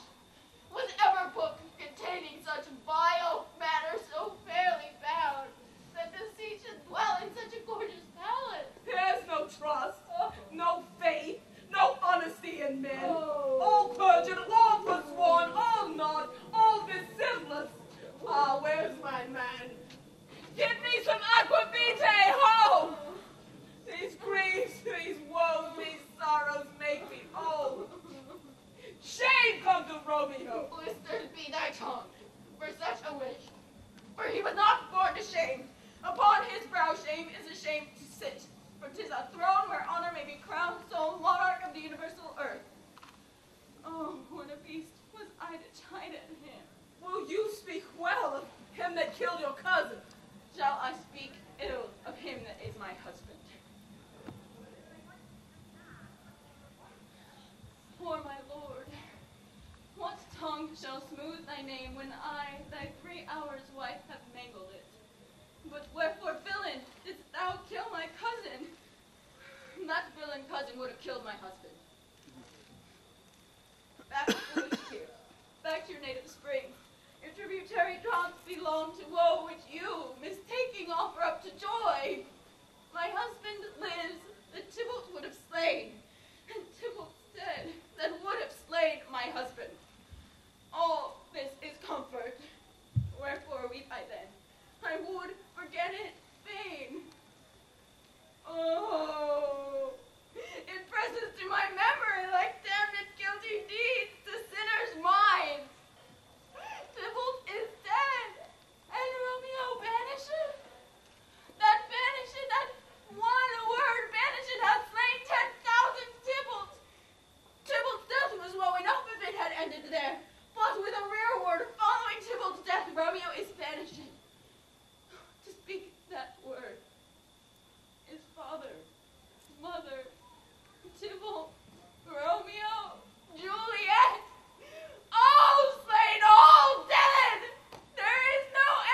perish, weeping and wailing over Tybalt's corpse.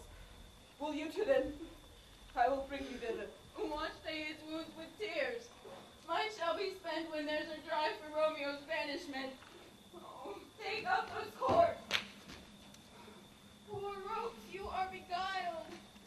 Both you and I, for Romeo is exiled. He made you for a highway to my bed, but I, a maid, thy maiden widowed. Come, corpse. Come, nurse. Out to my wedding bed and death, not Romeo, take my maiden head. Stay in your chamber. I'll find your Romeo to comfort you. I wot well where he is. Hark ye, your Romeo will be here at night. I'll to him. He is hid in Lawrence's cell. Go, find him, and give this ring to my true knight, and bid him come and take his last farewell.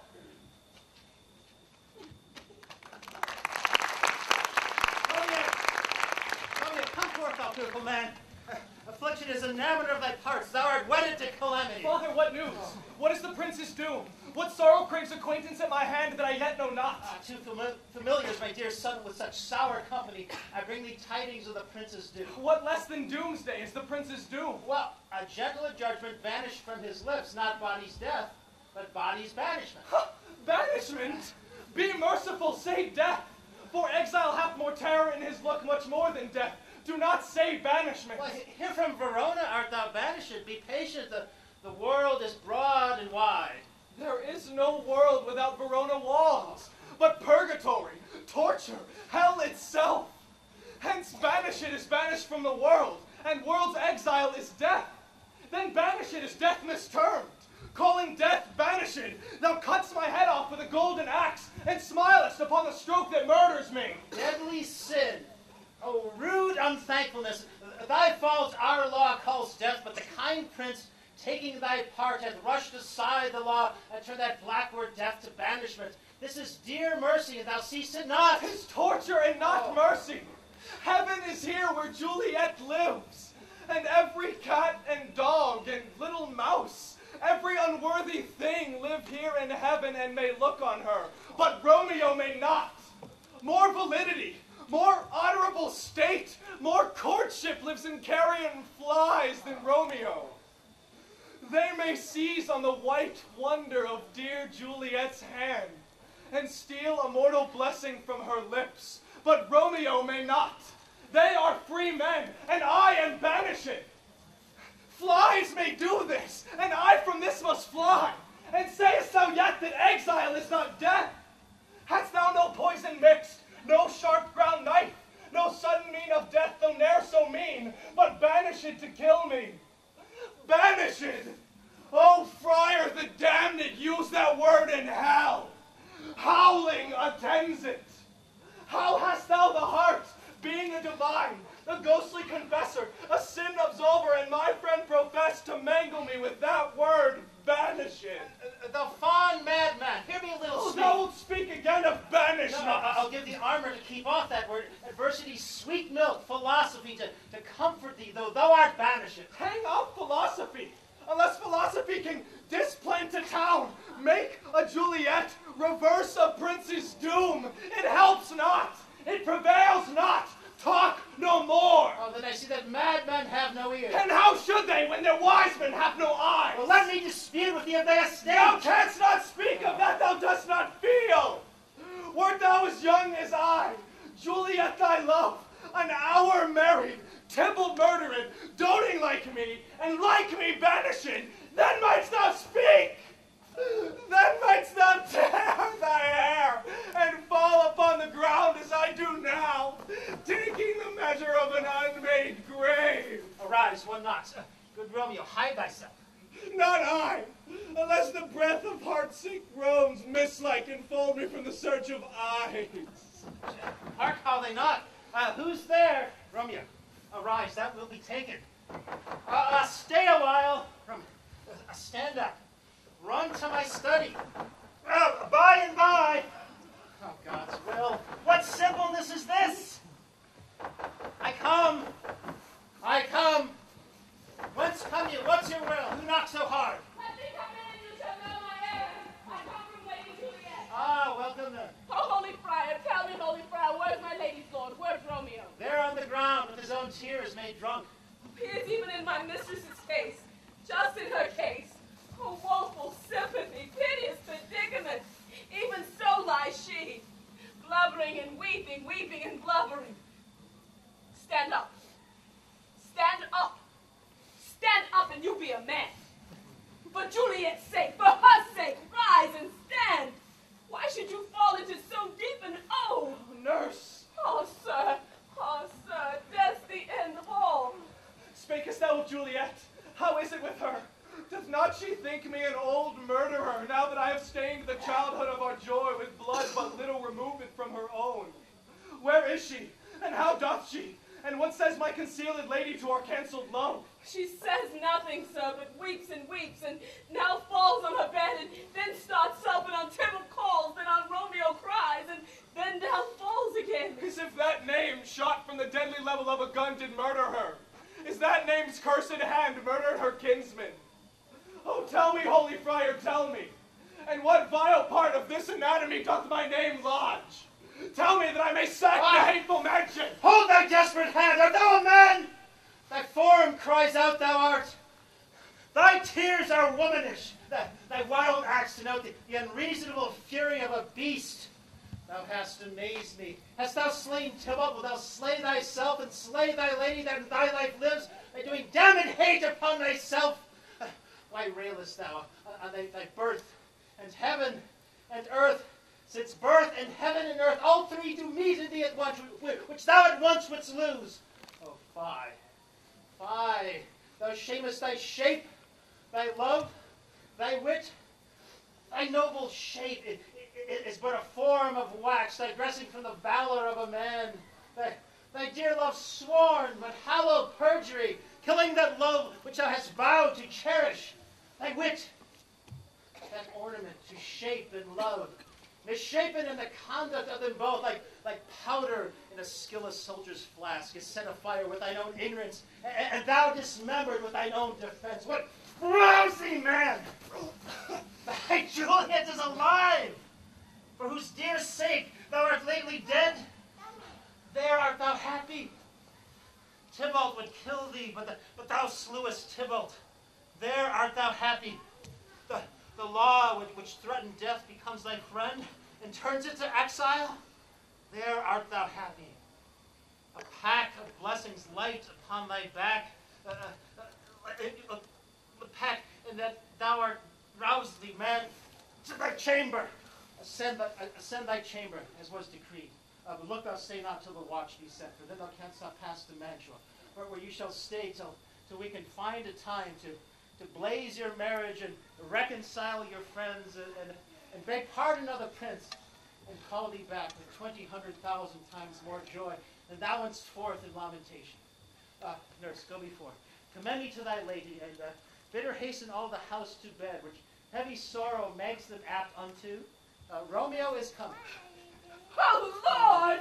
Oh, I could have stayed there all the night. Oh, to hear good counsel. Oh, what learning is. Oh, well. Oh, sir. I will tell my lady that you will come. Do so, and bid my sweet prepare to chide. Sir, a ring she did bid me give you, sir. Hie you, make haste, for it grows very late. How well my comfort is revived by this. Go hence. Good night. And here stands all your state. Either be gone before the watch be set, or by the break of day disguised from hence. Sojourn in Mantua, I'll find out your man, and he shall signify from time to time every good hap to you that chances here. Give me your hand. 'Tis late. Farewell, good night. But that a joy past joy calls out on me. It were a grief so brief to part with thee. Farewell.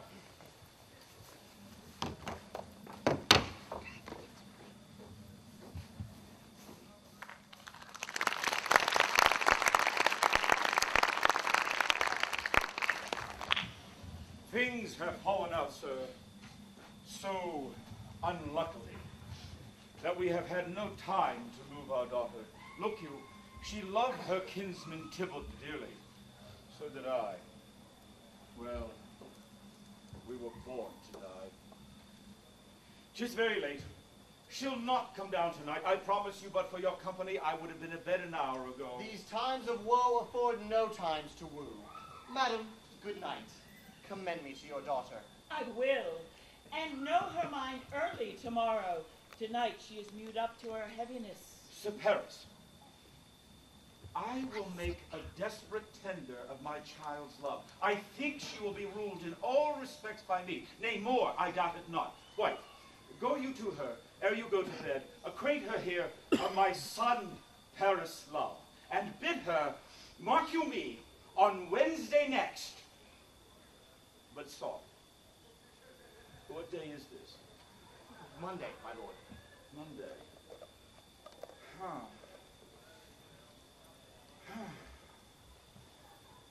Wednesday is too soon.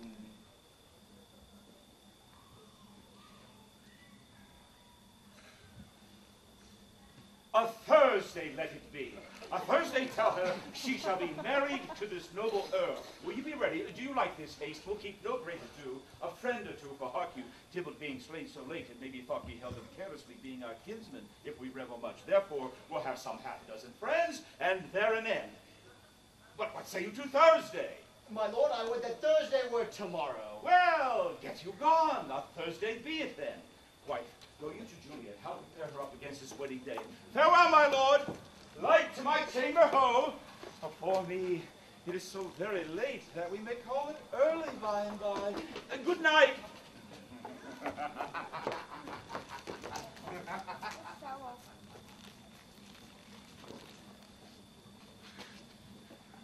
Wilt thou be gone? It is not yet near day. It was the nightingale and not the lark that pierced the fearful hollow of thine ear.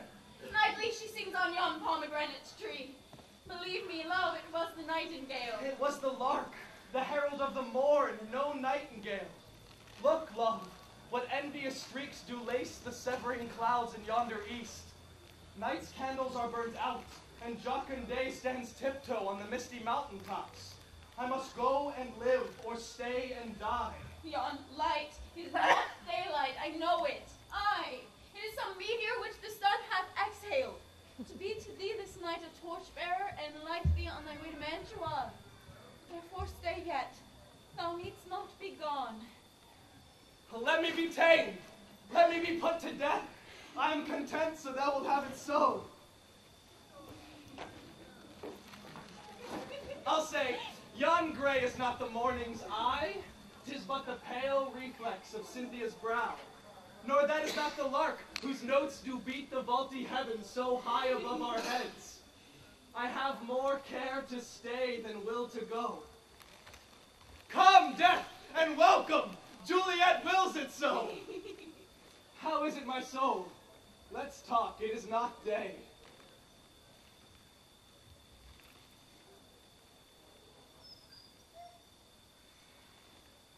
It is.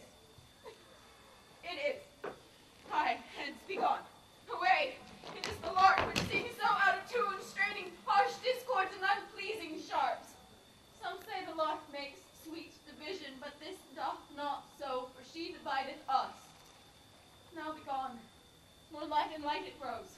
More light and light, more dark and dark our woes. Madam, your lady mother is coming to your chamber. The day is broke. Be wary, look about. Window, let day in and let life out.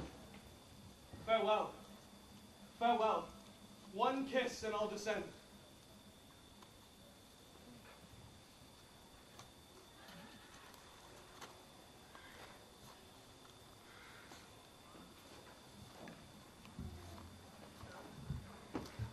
Wilt thou be gone?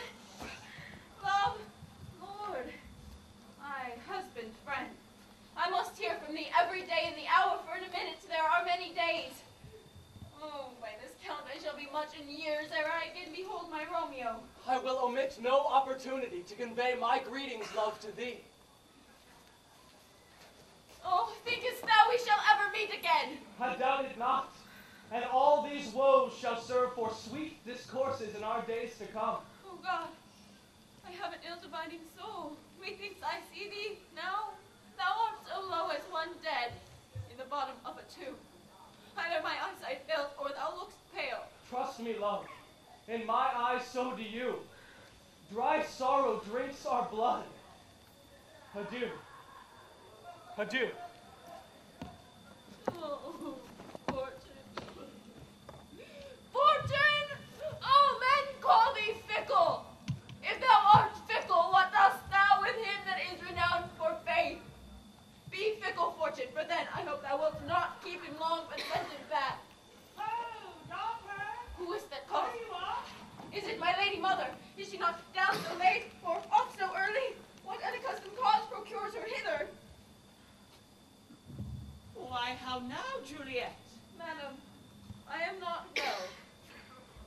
Evermore weeping for your cousin's death. What? Wilt thou wash him from his grave with tears? Even if thou couldst not make him live. Therefore, have done. Some grief shows much of love, but much of grief shows still some want of wit. Yet let me weep for such a feeling loss. So shall you feel the loss, but not the friend which you weep for. Feeling so the loss, I cannot choose but ever weep the friend. Well, girl, thou weeps not so much for his death, as that the villain lives which slaughtered him. What villain, madam? That same villain, Romeo. Aye, and he be many miles asunder. God pardon him, I do with all my heart, and yet no man like he doth grieve my heart. That is because the traitor murderer lives. Aye, madam, from the reach of these my hands, would none but I might venge my cousin's death. We shall have vengeance for it, fear thou not. Then weep no more. I'll send to one in Mantua, where that same banished renegade doth live. Shall give him such an unaccustomed dram that he shall soon keep Tybalt's company.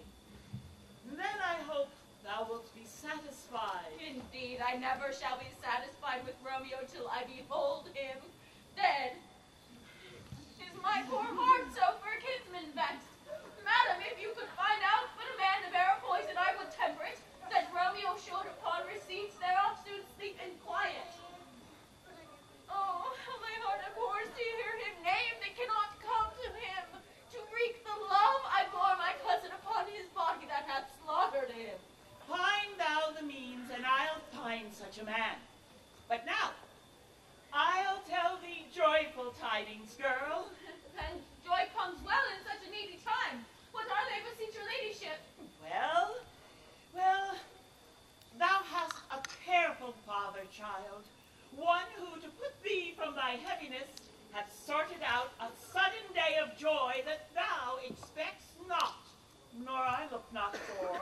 Madam, in happy time, what day is that? Marry, my child, early next Thursday morn, the gallant, young, and noble gentleman, the County Paris, at St. Peter's Church, shall happily make thee there a joyful bride. Now, by St. Peter's Church, and Peter too, he shall not make me there a joyful bride. I wonder at this pace that I must wed ere he that should be my husband comes to woo. I pray you, tell my lord and father, madam, I will not marry yet, and when I do, I swear it shall be Romeo, whom you know I hate, rather than Paris. These are news indeed. Here comes your father. Tell him so yourself, then. See how he takes it at your hands. Oh. When the sun sets, the earth doth drizzle dew, but for the sunset of my brother's son, it rains downright.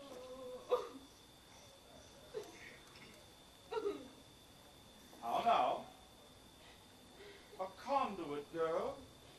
Why, still in tears, evermore showering. In one little body thou counterfeitest a bark, a sea, a wind.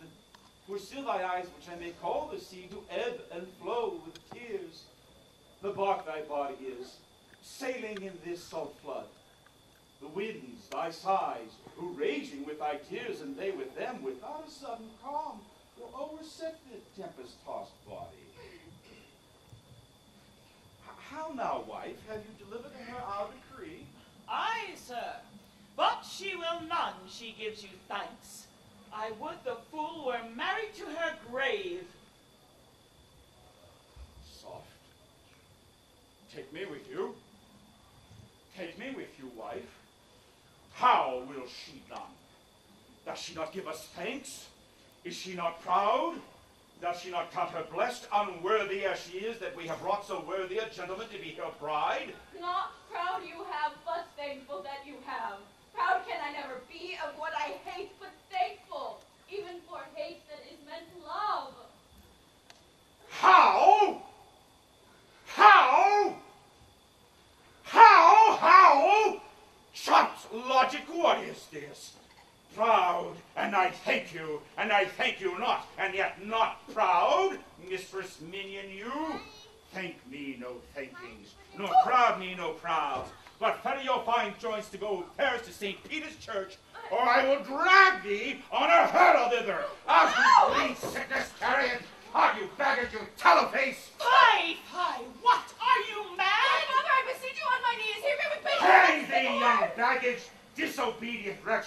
I'll tell thee what, get thee to church this Thursday and never have to look me in the face. Speak not! Father! Reply not! Do not answer me! My fingers itch.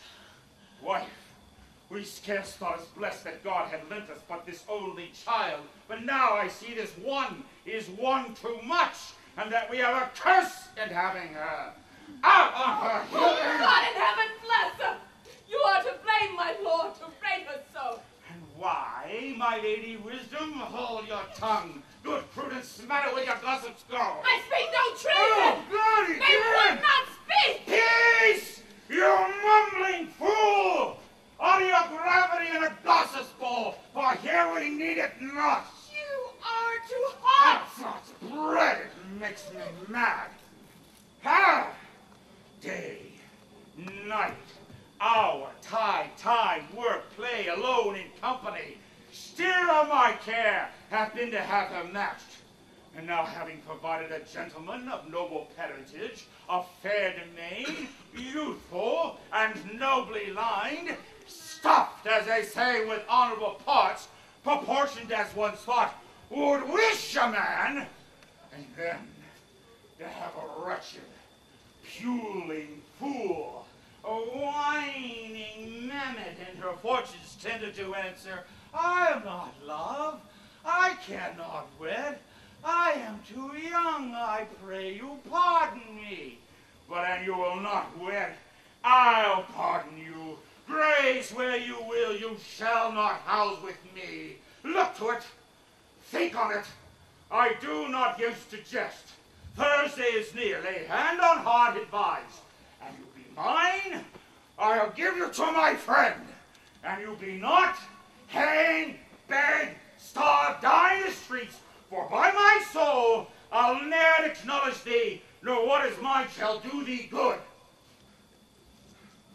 Trust to it, bethink you, I'll not be forsworn. Is there no heaven sitting in the clouds that sees into the bottom of my grief? Sweet, my mother, cast me not away. Delay this marriage a month, a week, or if you do not, make the bridal bed in that dim monument where Tybalt lies. Talk not to me, for I'll speak not a word. Do as thou wilt, for I have done with thee. Oh. Oh. Oh, God. Oh, no. How shall this be prevented? My faith in heaven, my husband on earth. How shall that faith return again to heaven unless my husband send it me from heaven by leaving earth? Comfort me, counsel me. Alas, alas, that heaven should practice stratagems upon so soft a subject as myself.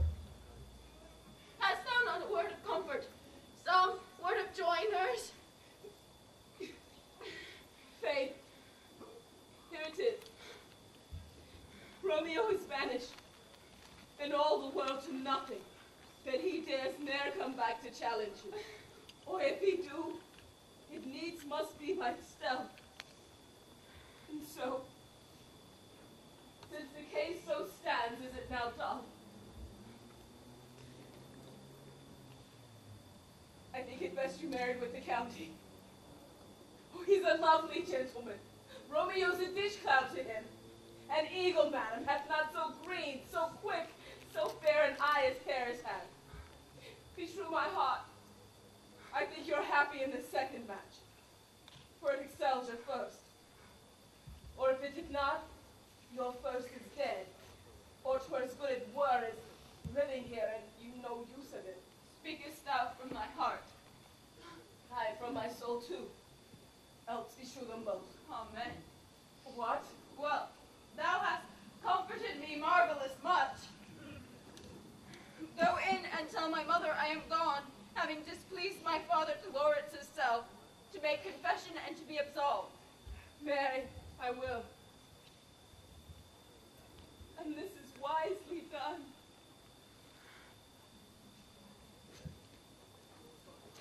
Oh, ancient damnation! Oh, most wicked fiend! Is it more sin to wish me thus forsworn, or to dispraise my lord with that same tongue which she hath praised and went above compare so many thousand times? Go, counselor!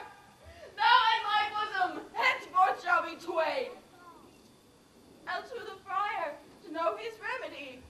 If all else fail, myself have power to die.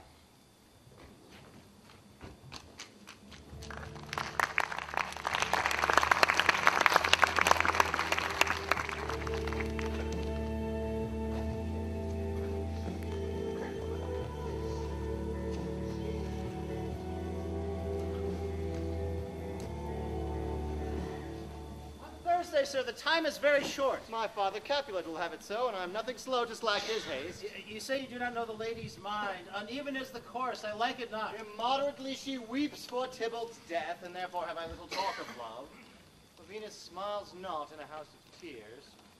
Now, sir, her father counts it dangerous that you do give her sorrow so much sway, and, in his wisdom, hastes our marriage to stop the inundation of her tears. Now do you know the reason for this haste? Would I knew not why it should be slowed. Look, sir, here comes the lady toward myself. Happily met, my lady, and my wife. That may be, sir, when I may be a wife. Well, that maybe must be love on Thursday next. What must be shall be. That's a certain text. Come you to make confession to this father? To answer that, I should confess to you. And do not deny to him that you love me. I will confess to you that I love him. So will ye, I am sure, that you love me. If I do so, sir, it will be of more price being spoke behind your back than to your face. Poor soul, thy face is much abused with tears. The tears have got small victory by that, for 'twas bad enough before their spite. Their wrongs did more than tears with that report.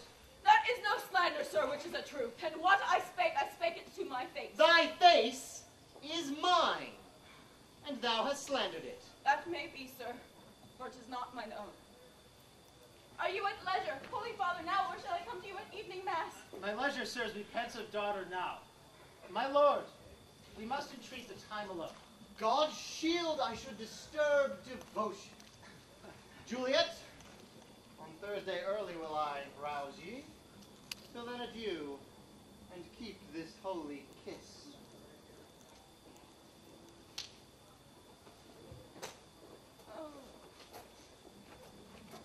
Shut the door, and when thou hast done so, come weep with me, past hope, past care, past help.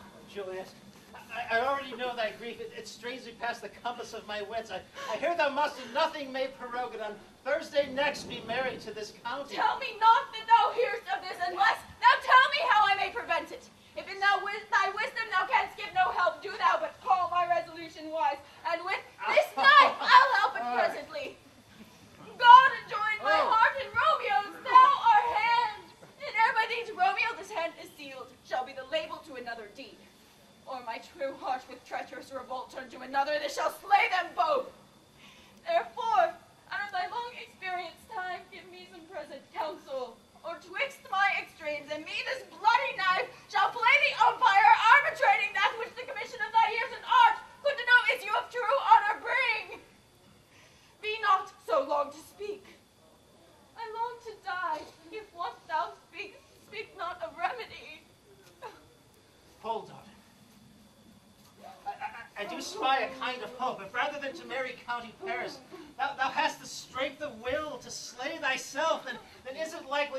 undertake a thing like death to chide away this shame, and if thou darest, I'll give thee remedy. Bid me leap rather than marry Paris from the battlements of any tower, or walk in thievish ways, or bid me lurk where serpents are, chain me with roaring bears, or hide me nightly in a charnel house, roll recovered with dead men's rattling bones, with ricky shanks and yellow chapless skulls. Oh, bid me go into a new-made grave and hide me with a dead man in his tomb. Things that to hear them told have made me tremble, and I will do it without fear or doubt to live an unstained wife to my sweet love. Hold it. Go home. Be merry. Give consent to marry Paris. Wednesday is tomorrow. Tomorrow night, look that thou lie alone. Let not the nurse lie with thee in thy chamber.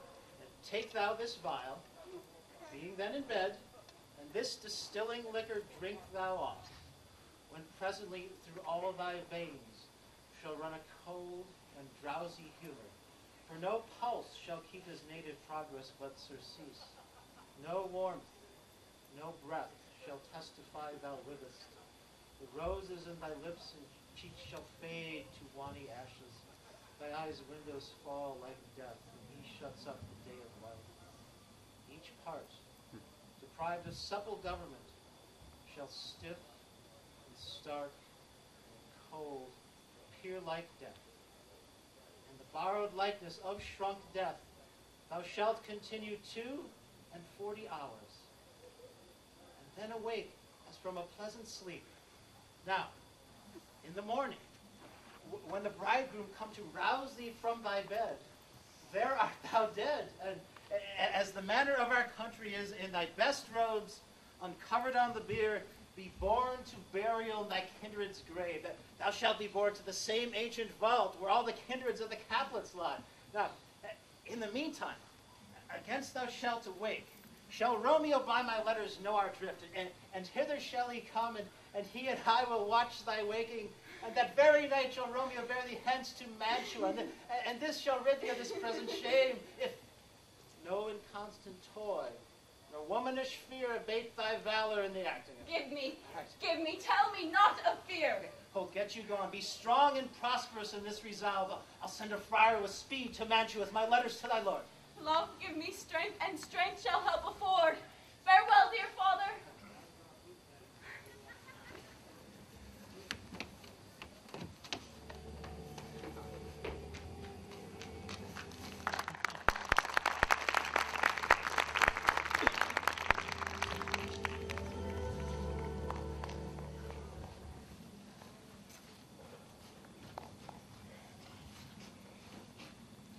So many guests invite, as here are rich.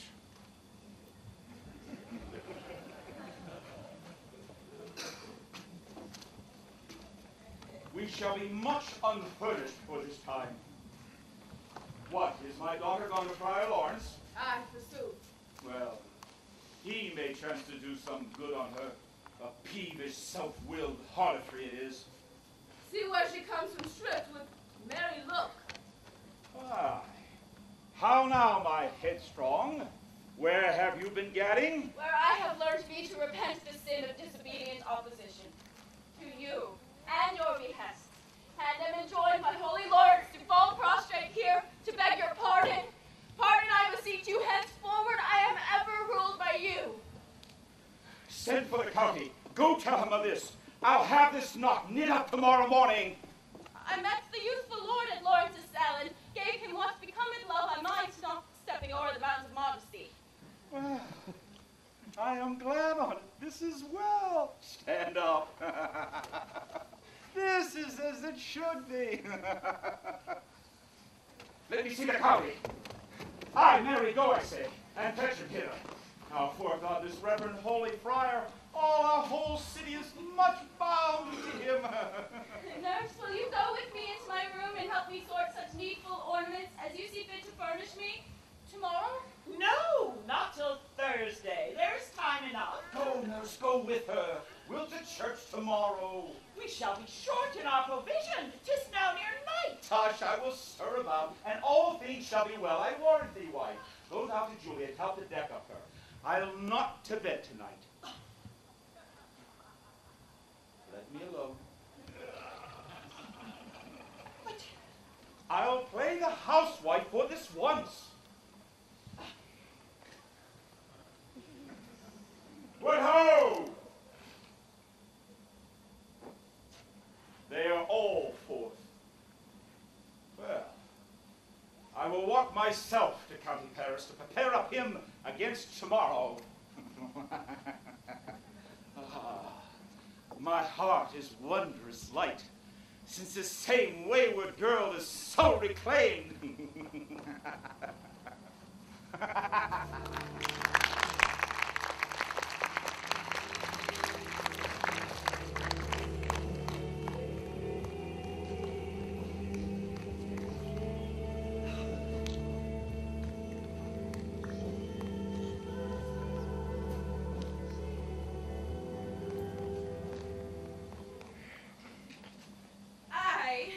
Those attires are best. But, gentle nurse, I pray you leave me to myself tonight, for I have need of many orisons to move the heavens to smile upon my state, which well thou knowest is cross and full of sin. What, are you busy? Oh, need you my help? No, madam, we have called such necessaries as are behooveful for our state tomorrow. So please you, now let me be left alone. And let the nurse this night sit up with you. For I am sure you have your hands full in all this so sudden business. Good night. But get thee to bed and rest, for thou hast need. No, farewell.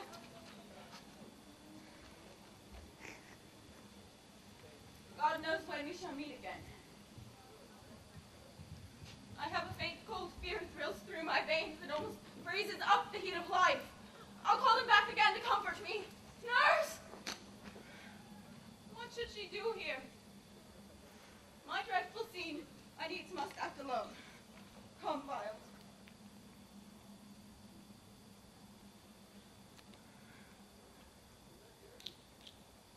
What if this mixture do not work at all?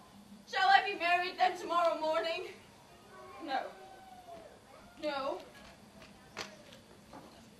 This shall prevent it. Lie thou there. What if this mixture be a poison which the friar subtly hath ministered to have me dead? Lest in this marriage he should be dishonored because he married me before to Romeo. I fear it is. And yet, methinks it should not, for he hath still been tried a holy man. How if when I am laid in the vault I wake before the time that Romeo come to redeem me? There's a fearful point. Shall I not then be stifled in the vault by whose foul mouth no healthsome air breathes in, and there die strangled ere my Romeo comes? Or, if I live, is it not very like the horrible conceit of death and night together in the terror of the place, as in a vault, an ancient receptacle where for this many 100 years the bones of all my buried ancestors are packed, where bloody Tybalt, green in earth, lies festering in his shroud, where, as they say at some hours in the night, spirits resort. Alack, alack, is it not like that I, so early waking? What, with loathsome smells and shrieks like mandrakes being torn out of the earth and living mortals hearing them run mad? Shall I not then be distraught and fired in with all these hideous fears and with some great kinsman's bones as with a club dash out my desperate brains? Methinks I see my cousin's ghost seeking out Romeo that did spit his body upon a rapier's point. Stay, Tybalt, stay! Romeo, Romeo, Romeo. Here's drink, I drink to thee.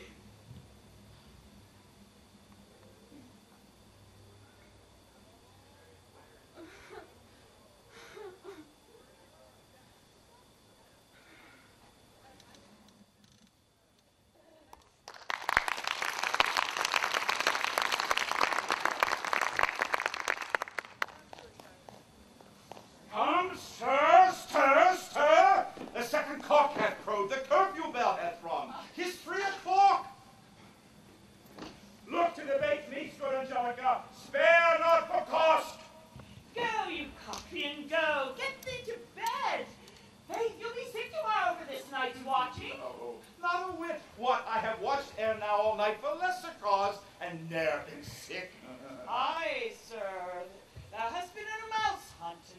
time, but I'll watch you from such watching now.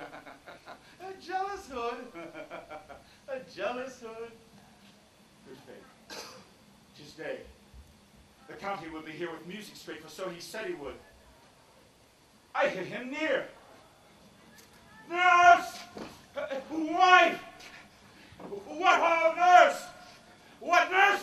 Go thou to Juliet, go and pin her up. I'll go and chat with Paris.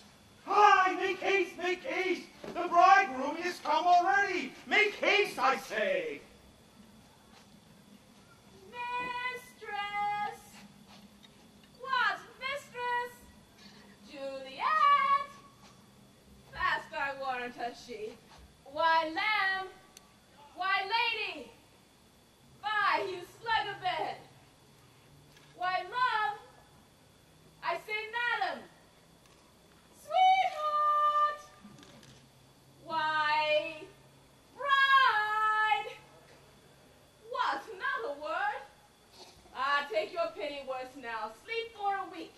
For the next night, I warrant, the county Paris has set up his rest, so that you shall rest but little.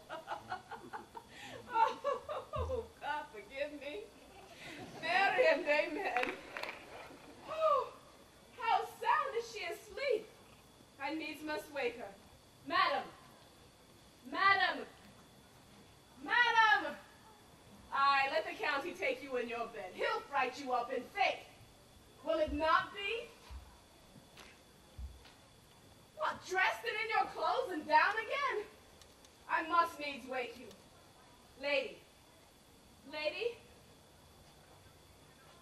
Lady! Alas! Help! Help! Oh, Wendy, she's dead. Oh, some apathy! Oh, my lady's dead, my lord, my lady! What noise is here? Look! Look! What is the matter? Oh, happy day. He's dead. Oh, me. Oh, me, my only child, my only life. Revive!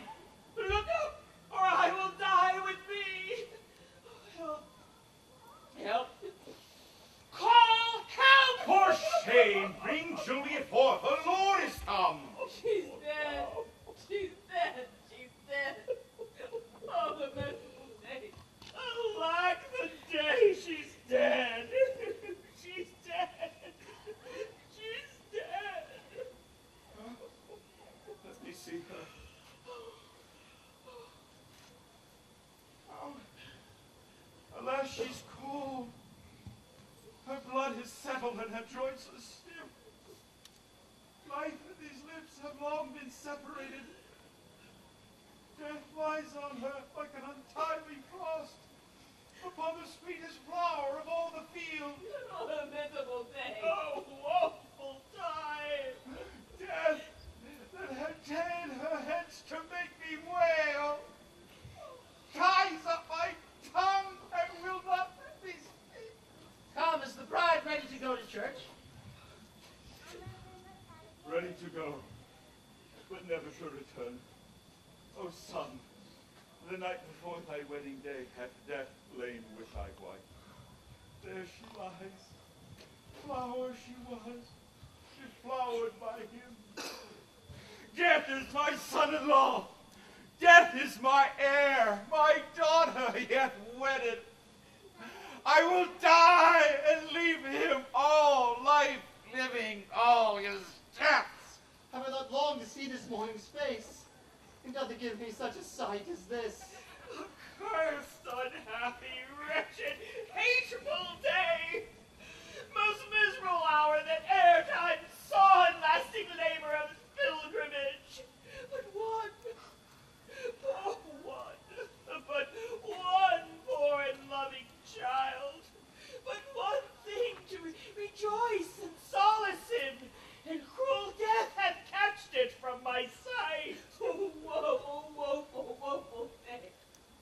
Most woeful day, most lamentable day that ever I can yet behold. Oh, day, oh, day, oh,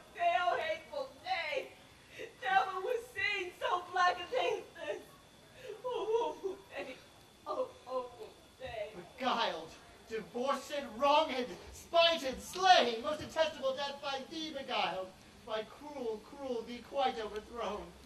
Oh, love, oh, life, not life, but love and death. Despised, distressed, hated, martyred, killed. Uncomfortable time, why camest thou now to murder? Murder our solemnity. Oh, child, oh, child, my soul, and not my child. Dead art thou, alas, my child is dead. Oh, with my child, my joys are buried. Oh, peace, ho, for shame. Confusion's cure lives not in these confusions. Heaven and yourself had part in this fair maid, and now heaven hath all. And all the better is it for the maid. The most you sought was her own promotion, for 'twas your heaven she should be advanced. And weep ye now, seeing she is advanced above the clouds, as high as heaven itself. Oh, in this love, you love your child so ill that you run mad, seeing she is well. She's not married well that lives married long, but she's best married that dies married young. Dry up your tears, and stick your rosemary on this fair course, and as the custom is in thy best array, bear her to church, for though some nature bids us all lament, yet nature's tears are reason's merriment. All things we ordain detestable, turn from their office to black funeral.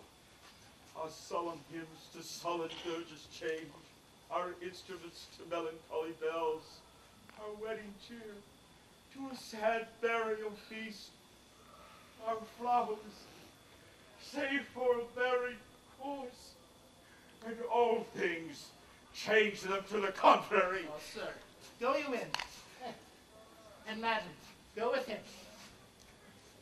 And go, Sir Paris. Everyone prepare to follow the fair course unto her grave. The heavens do lower upon you for some ill.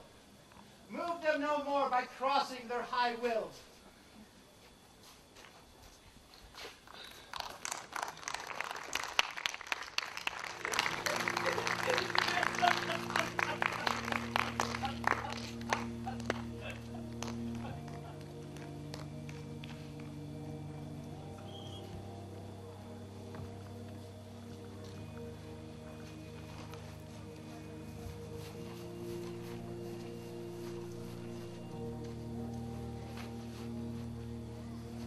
Where be the learned now?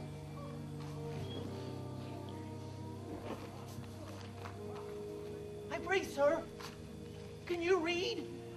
Brief intermission. Brief intermission? How am I going to find that?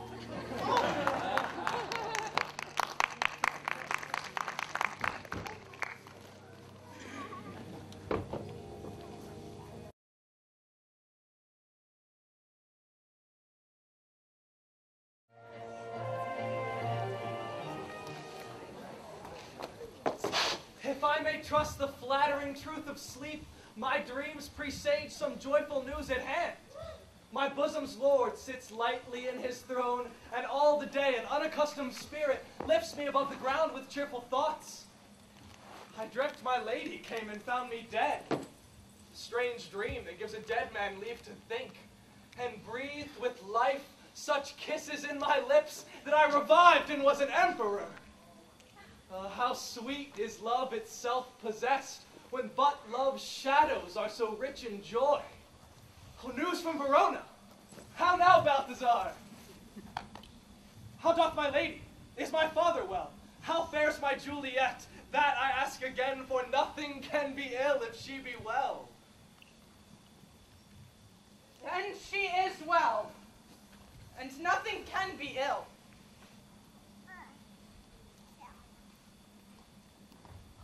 Her body sleeps in Capel's monument, and her immortal part with angels lives.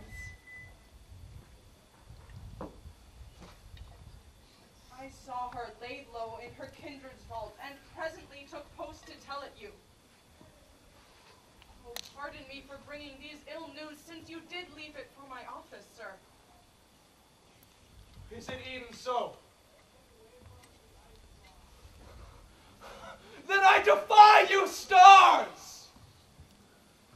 Thou knowest my lodging.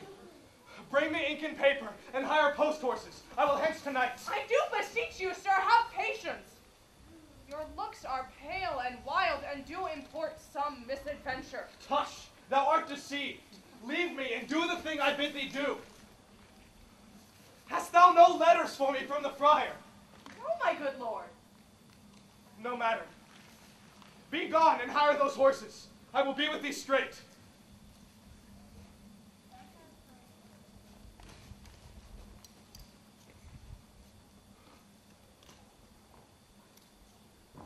Well, Juliet, I will lie with thee tonight.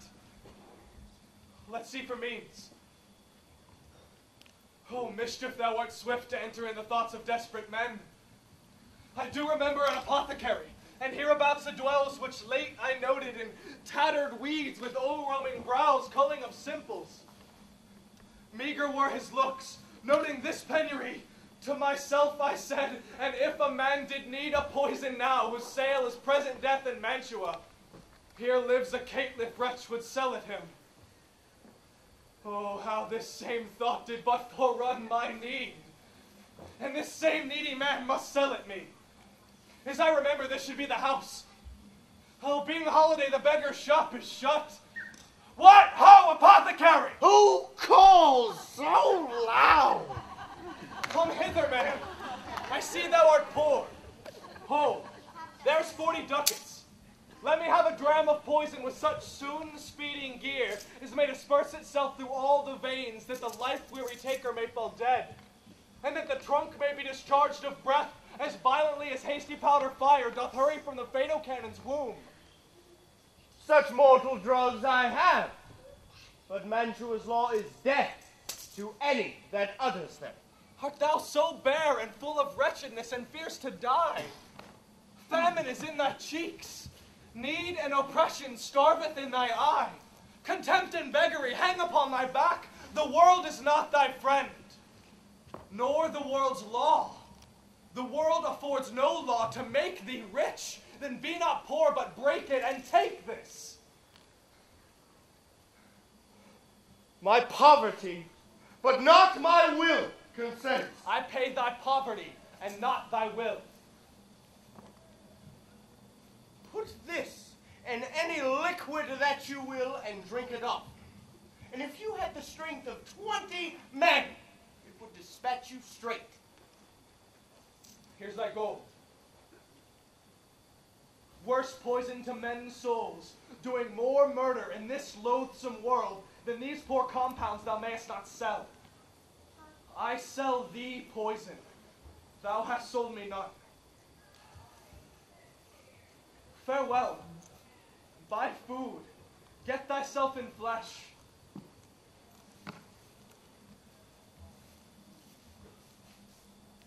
Come cordial and not poison. Go with me to Juliet's grave, for there I must use thee.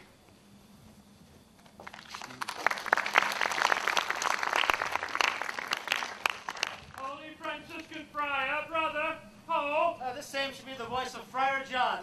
What news from Mantua? What says Romeo? Or if his mind be rich, give me the letter.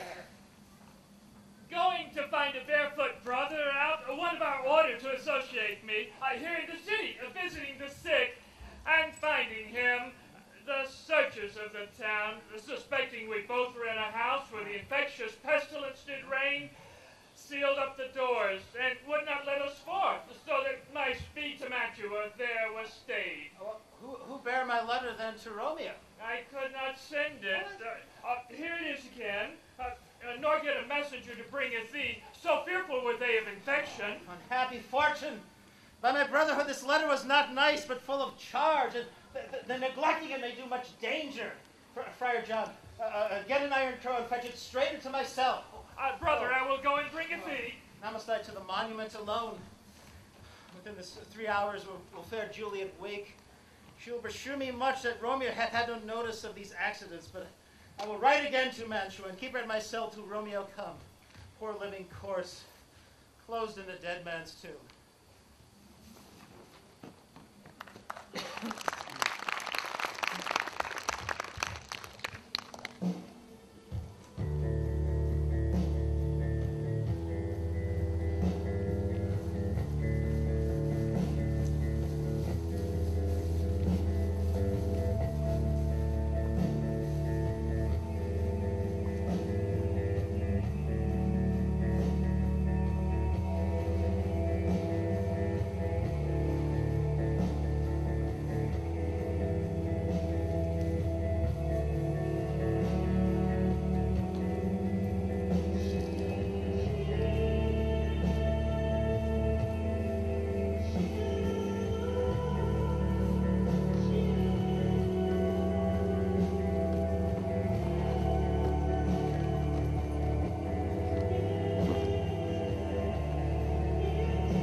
torch, boy. Hence and stand aloof. Under yon yew tree lay thee all along, holding thy ear close to the hollow ground. So shall no foot upon the churchyard tread, being loose, unfirm with digging up of graves, but thou shalt hear it. Whistle then to me that thou hearest something approach. Give me those flowers. Do as I bid thee, go. I am almost afraid to stand alone in the churchyard, yet I will venture.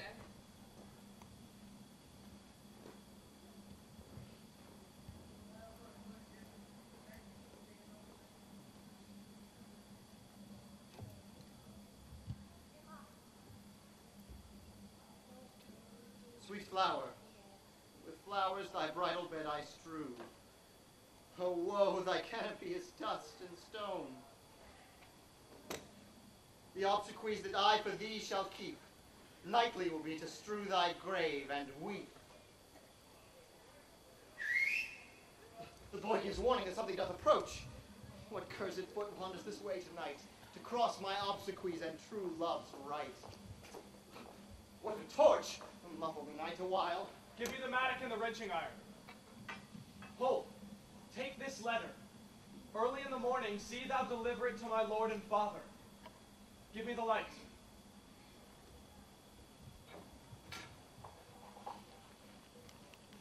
Upon thy life I charge thee, whate'er thou hearest or seest, stand all aloof and do not interrupt me in my course.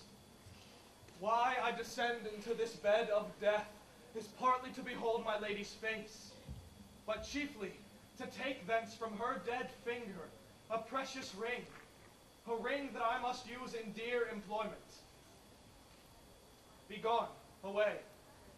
But if thou jealous, doth return to pry, and what I further shall intend to do, by heaven I shall tear thee joint by joint, and strew this hungry churchyard with thy limbs. I will be gone, sir, and not trouble ye. So shalt thou show me friendship. Take thou that. Live. Be prosperous. And farewell, good fellow. For all this same, I'll hide me hereabout. His looks I fear, and his intents I doubt. Thou detestable maw, thou womb of death, gorged with the dearest morsel of the earth.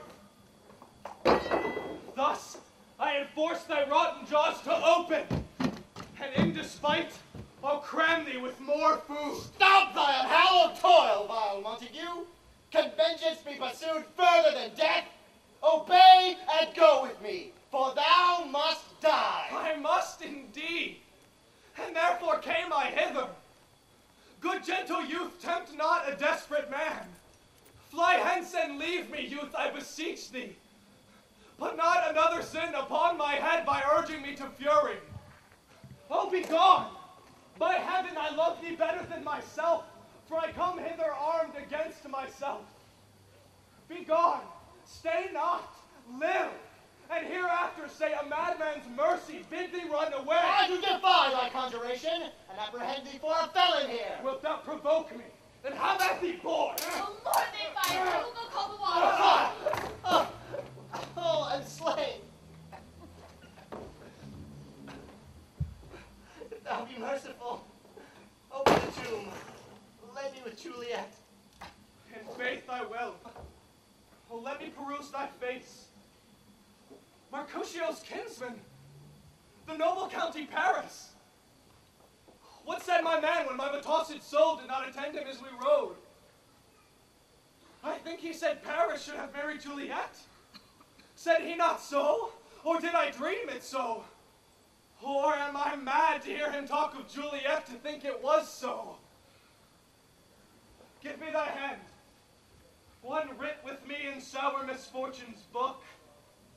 I'll bury thee in a triumphant grave.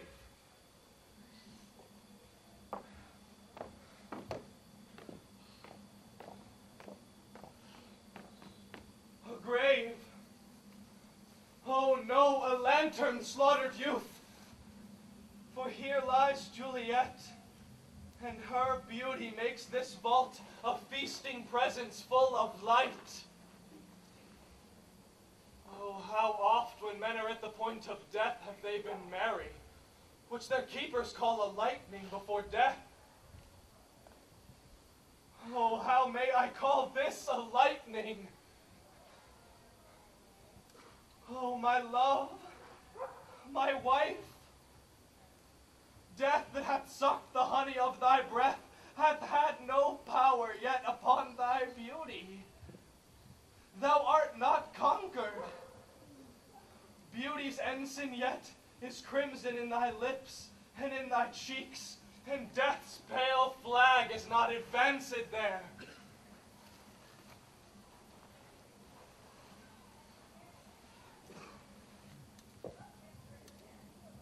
Oh, Juliet, why art thou yet so fair? Shall I believe that insubstantial death is amorous, and that the lean, abhorred monster keeps thee here in dark to be his paramour? For fear of that, I still will stay with thee, and never from this palace of dim night depart again. Here will I remain with worms that are thy chambermaids. Oh, here will I set up my everlasting rest, and shake the yoke of inauspicious stars from this world-wearied flesh. Eyes, look your last. Arms, take your last embrace. And lips, oh, you the doors of breath, seal with a righteous kiss a dateless bargain to engrossing death.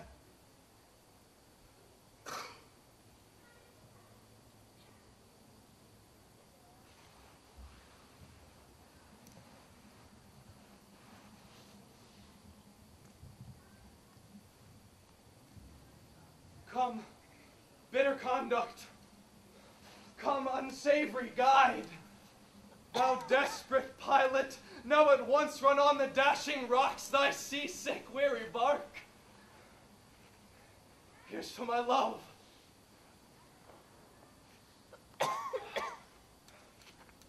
Oh, true apothecary, thy drugs are quick. Thus, with a kiss, I die. Say Francis be my speed. Off tonight and my old feet stumble with grace. Who's there? Here's one. A friend and one that knows you well. Ah, bliss be upon you. Tell me, good my friend, what torch is yon that vainly lends its light to grubs and eyeless skulls, and as I discern it burneth in the Capitol's monument? It doth so, holy sir. And there's my master, one that you love. Who is it? Romeo. How long hath he been there? Full half an hour. Come with me to the grave. I dare not, sir. My master knows not, but I am gone from hence, and fearfully did menace me with death if I did stay to look on his intents. Stay then. I'll go alone. Fear comes upon me, how much I fear some ill and thrifty thing. As I did sleep under this yew tree here, I dreamt my master and another thought. That my master slew him. Romeo? Oh, alack. Alack, what blood is this which stains the stony entrance to the sepulchre? What mean these masterless and gory swords till I discolored by this place of peace? What? Paris. Steeped in blood? Who else? Romeo.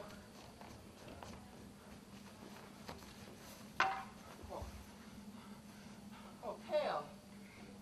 What an unkind hour is guilty of this lamentable chance. The lady stirs. Oh, comfortable friar, where is my love? I do remember well where I should be, and there I am. Where is my I hear some noise, lady. Come from this nest of death, contagion, and a natural sleep. A greater power than we can contradict hath thwarted our intents. Come. No, come away. Thy husband in thy bosom there lies dead. And Paris too. I'll dispose of thee among a sisterhood of holy nuns. Stay not to question, for the watch is coming. Come, go, good Juliet. I dare no longer stay. Go, get thee hence, for I will not away.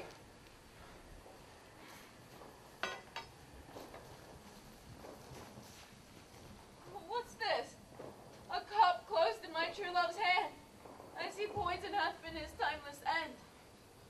Oh, churl. Drunk all and left no friendly drop to help me after. I will kiss thy lips. Haply some poison yet doth hang on them to help me die with a restorative. Thy lips are warm. Lead, boy, which way? Yea, noise. Then I'll be brief. Oh, happy dagger. This is thy sheath. There, rust and let me die. This is the place. There where the torch doth burn. The ground is bloody. Search about the churchyard, wherever you find attached. Pitiful sight. Here lies the county slain. And Juliet, bleeding, warm and newly dead, who here hath lain this 2 days buried. Go tell the prince, run to the Capulets, raise up the Montague, some other search. We see the ground whereon these woes do lie. But the true ground of all these piteous woes we cannot without circumstance describe. Here's Romeo's man. We found him in the courtyard. Hold him in safety till the prince come hither. Here is a friar who trembles, sighs, and weeps. We took this mattock and this wrenching iron from him as he came from this churchyard side. A great suspicion. Stay the friar, too. What misadventure is so early up that calls our person from our morning rest? What should it be that is so shrieked abroad? All the people in the street cry, Romeo, some Juliet, and some Paris, and all run toward our monument with open outcry. What fear is this that startles in your ears? Sovereign, there lies the county Paris slain, and Romeo dead, and Juliet dead before, warm and newly killed. Search, seek, and know how this foul murder comes. Here is a friar, and slaughtered Romeo's man, with instruments upon them fit to open these dead men's tombs. Oh, heavens. Oh, wife, look how our daughter bleeds. This dagger hath no stale, for lo, his house is empty on the back of Montague, and it missheathed in my daughter's bosom. Oh, me, the sight of death is as a bell that warns my old age to a sepulchre. Come, Montague, for thou art early up, to see thy son and heir now early down. Alas, my liege, my wife is dead tonight. Grief of my son's exile hath stopped her breath. What further woe conspires against mine age? Look, thou shalt see.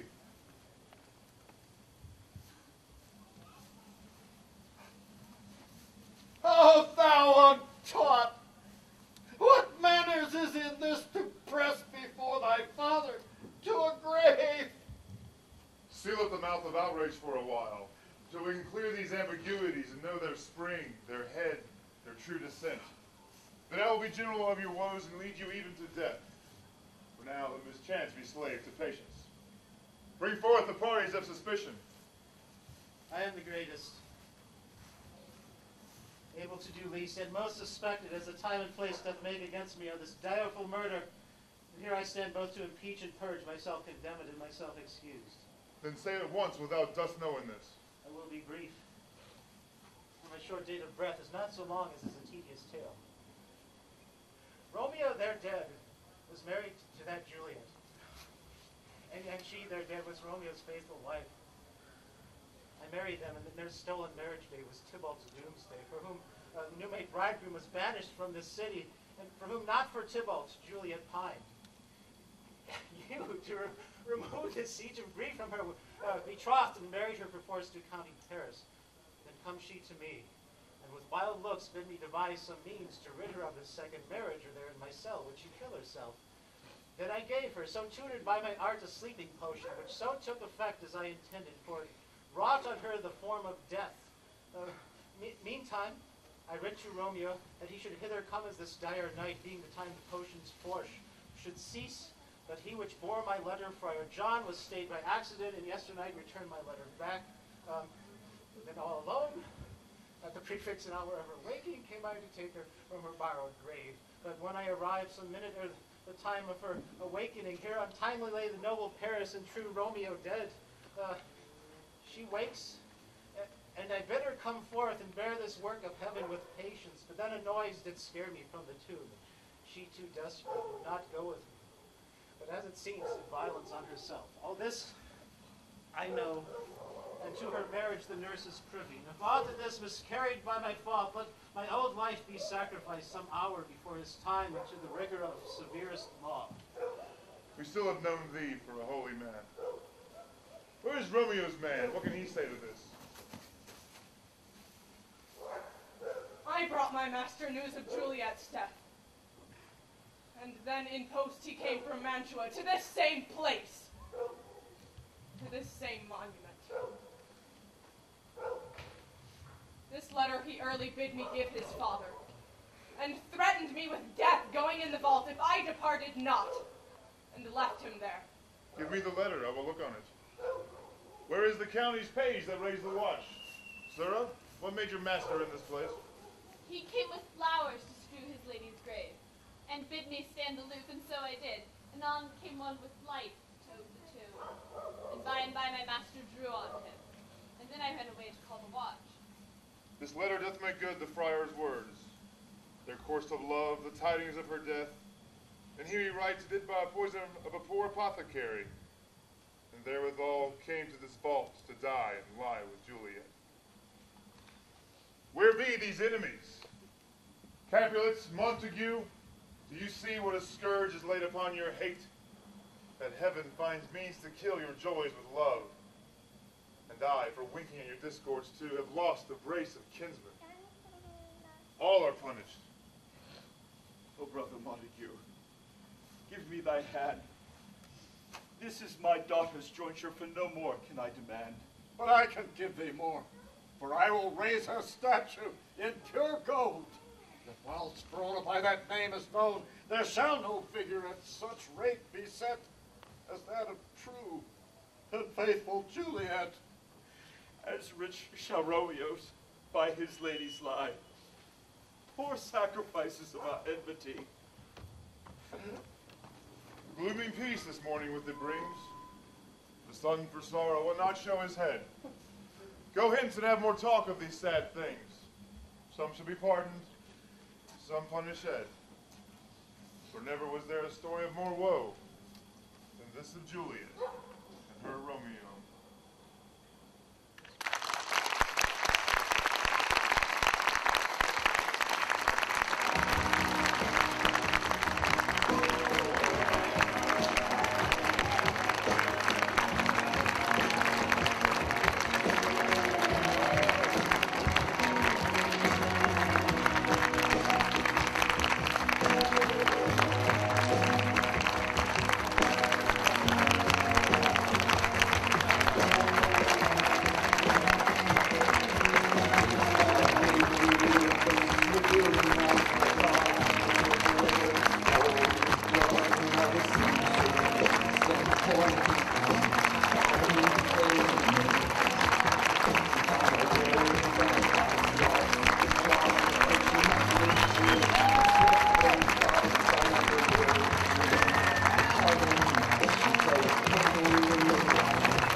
inside of you, and you must get reacquainted.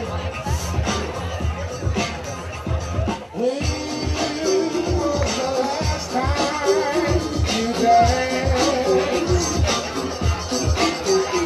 When was the last time you danced? Rock with me, baby. Dance with me, darling. Step with me, sweetheart.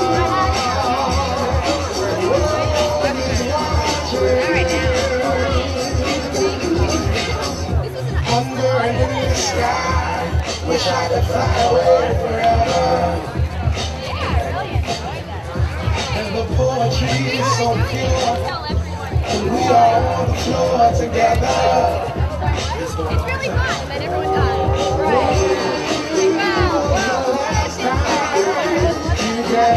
I like watching Titanic. There's something to it. And you enjoy what you can while you can. Oh my God, it's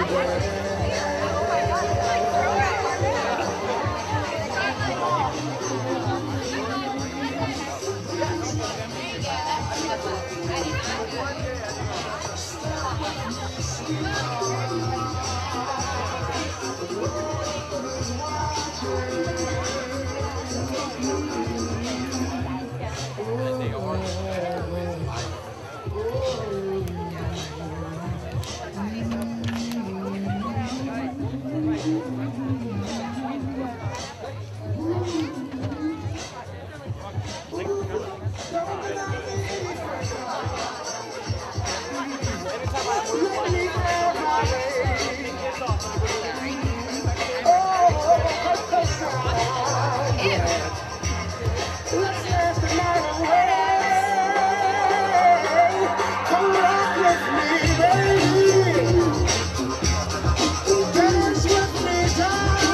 I'm sure you got some part of me. Can't tell.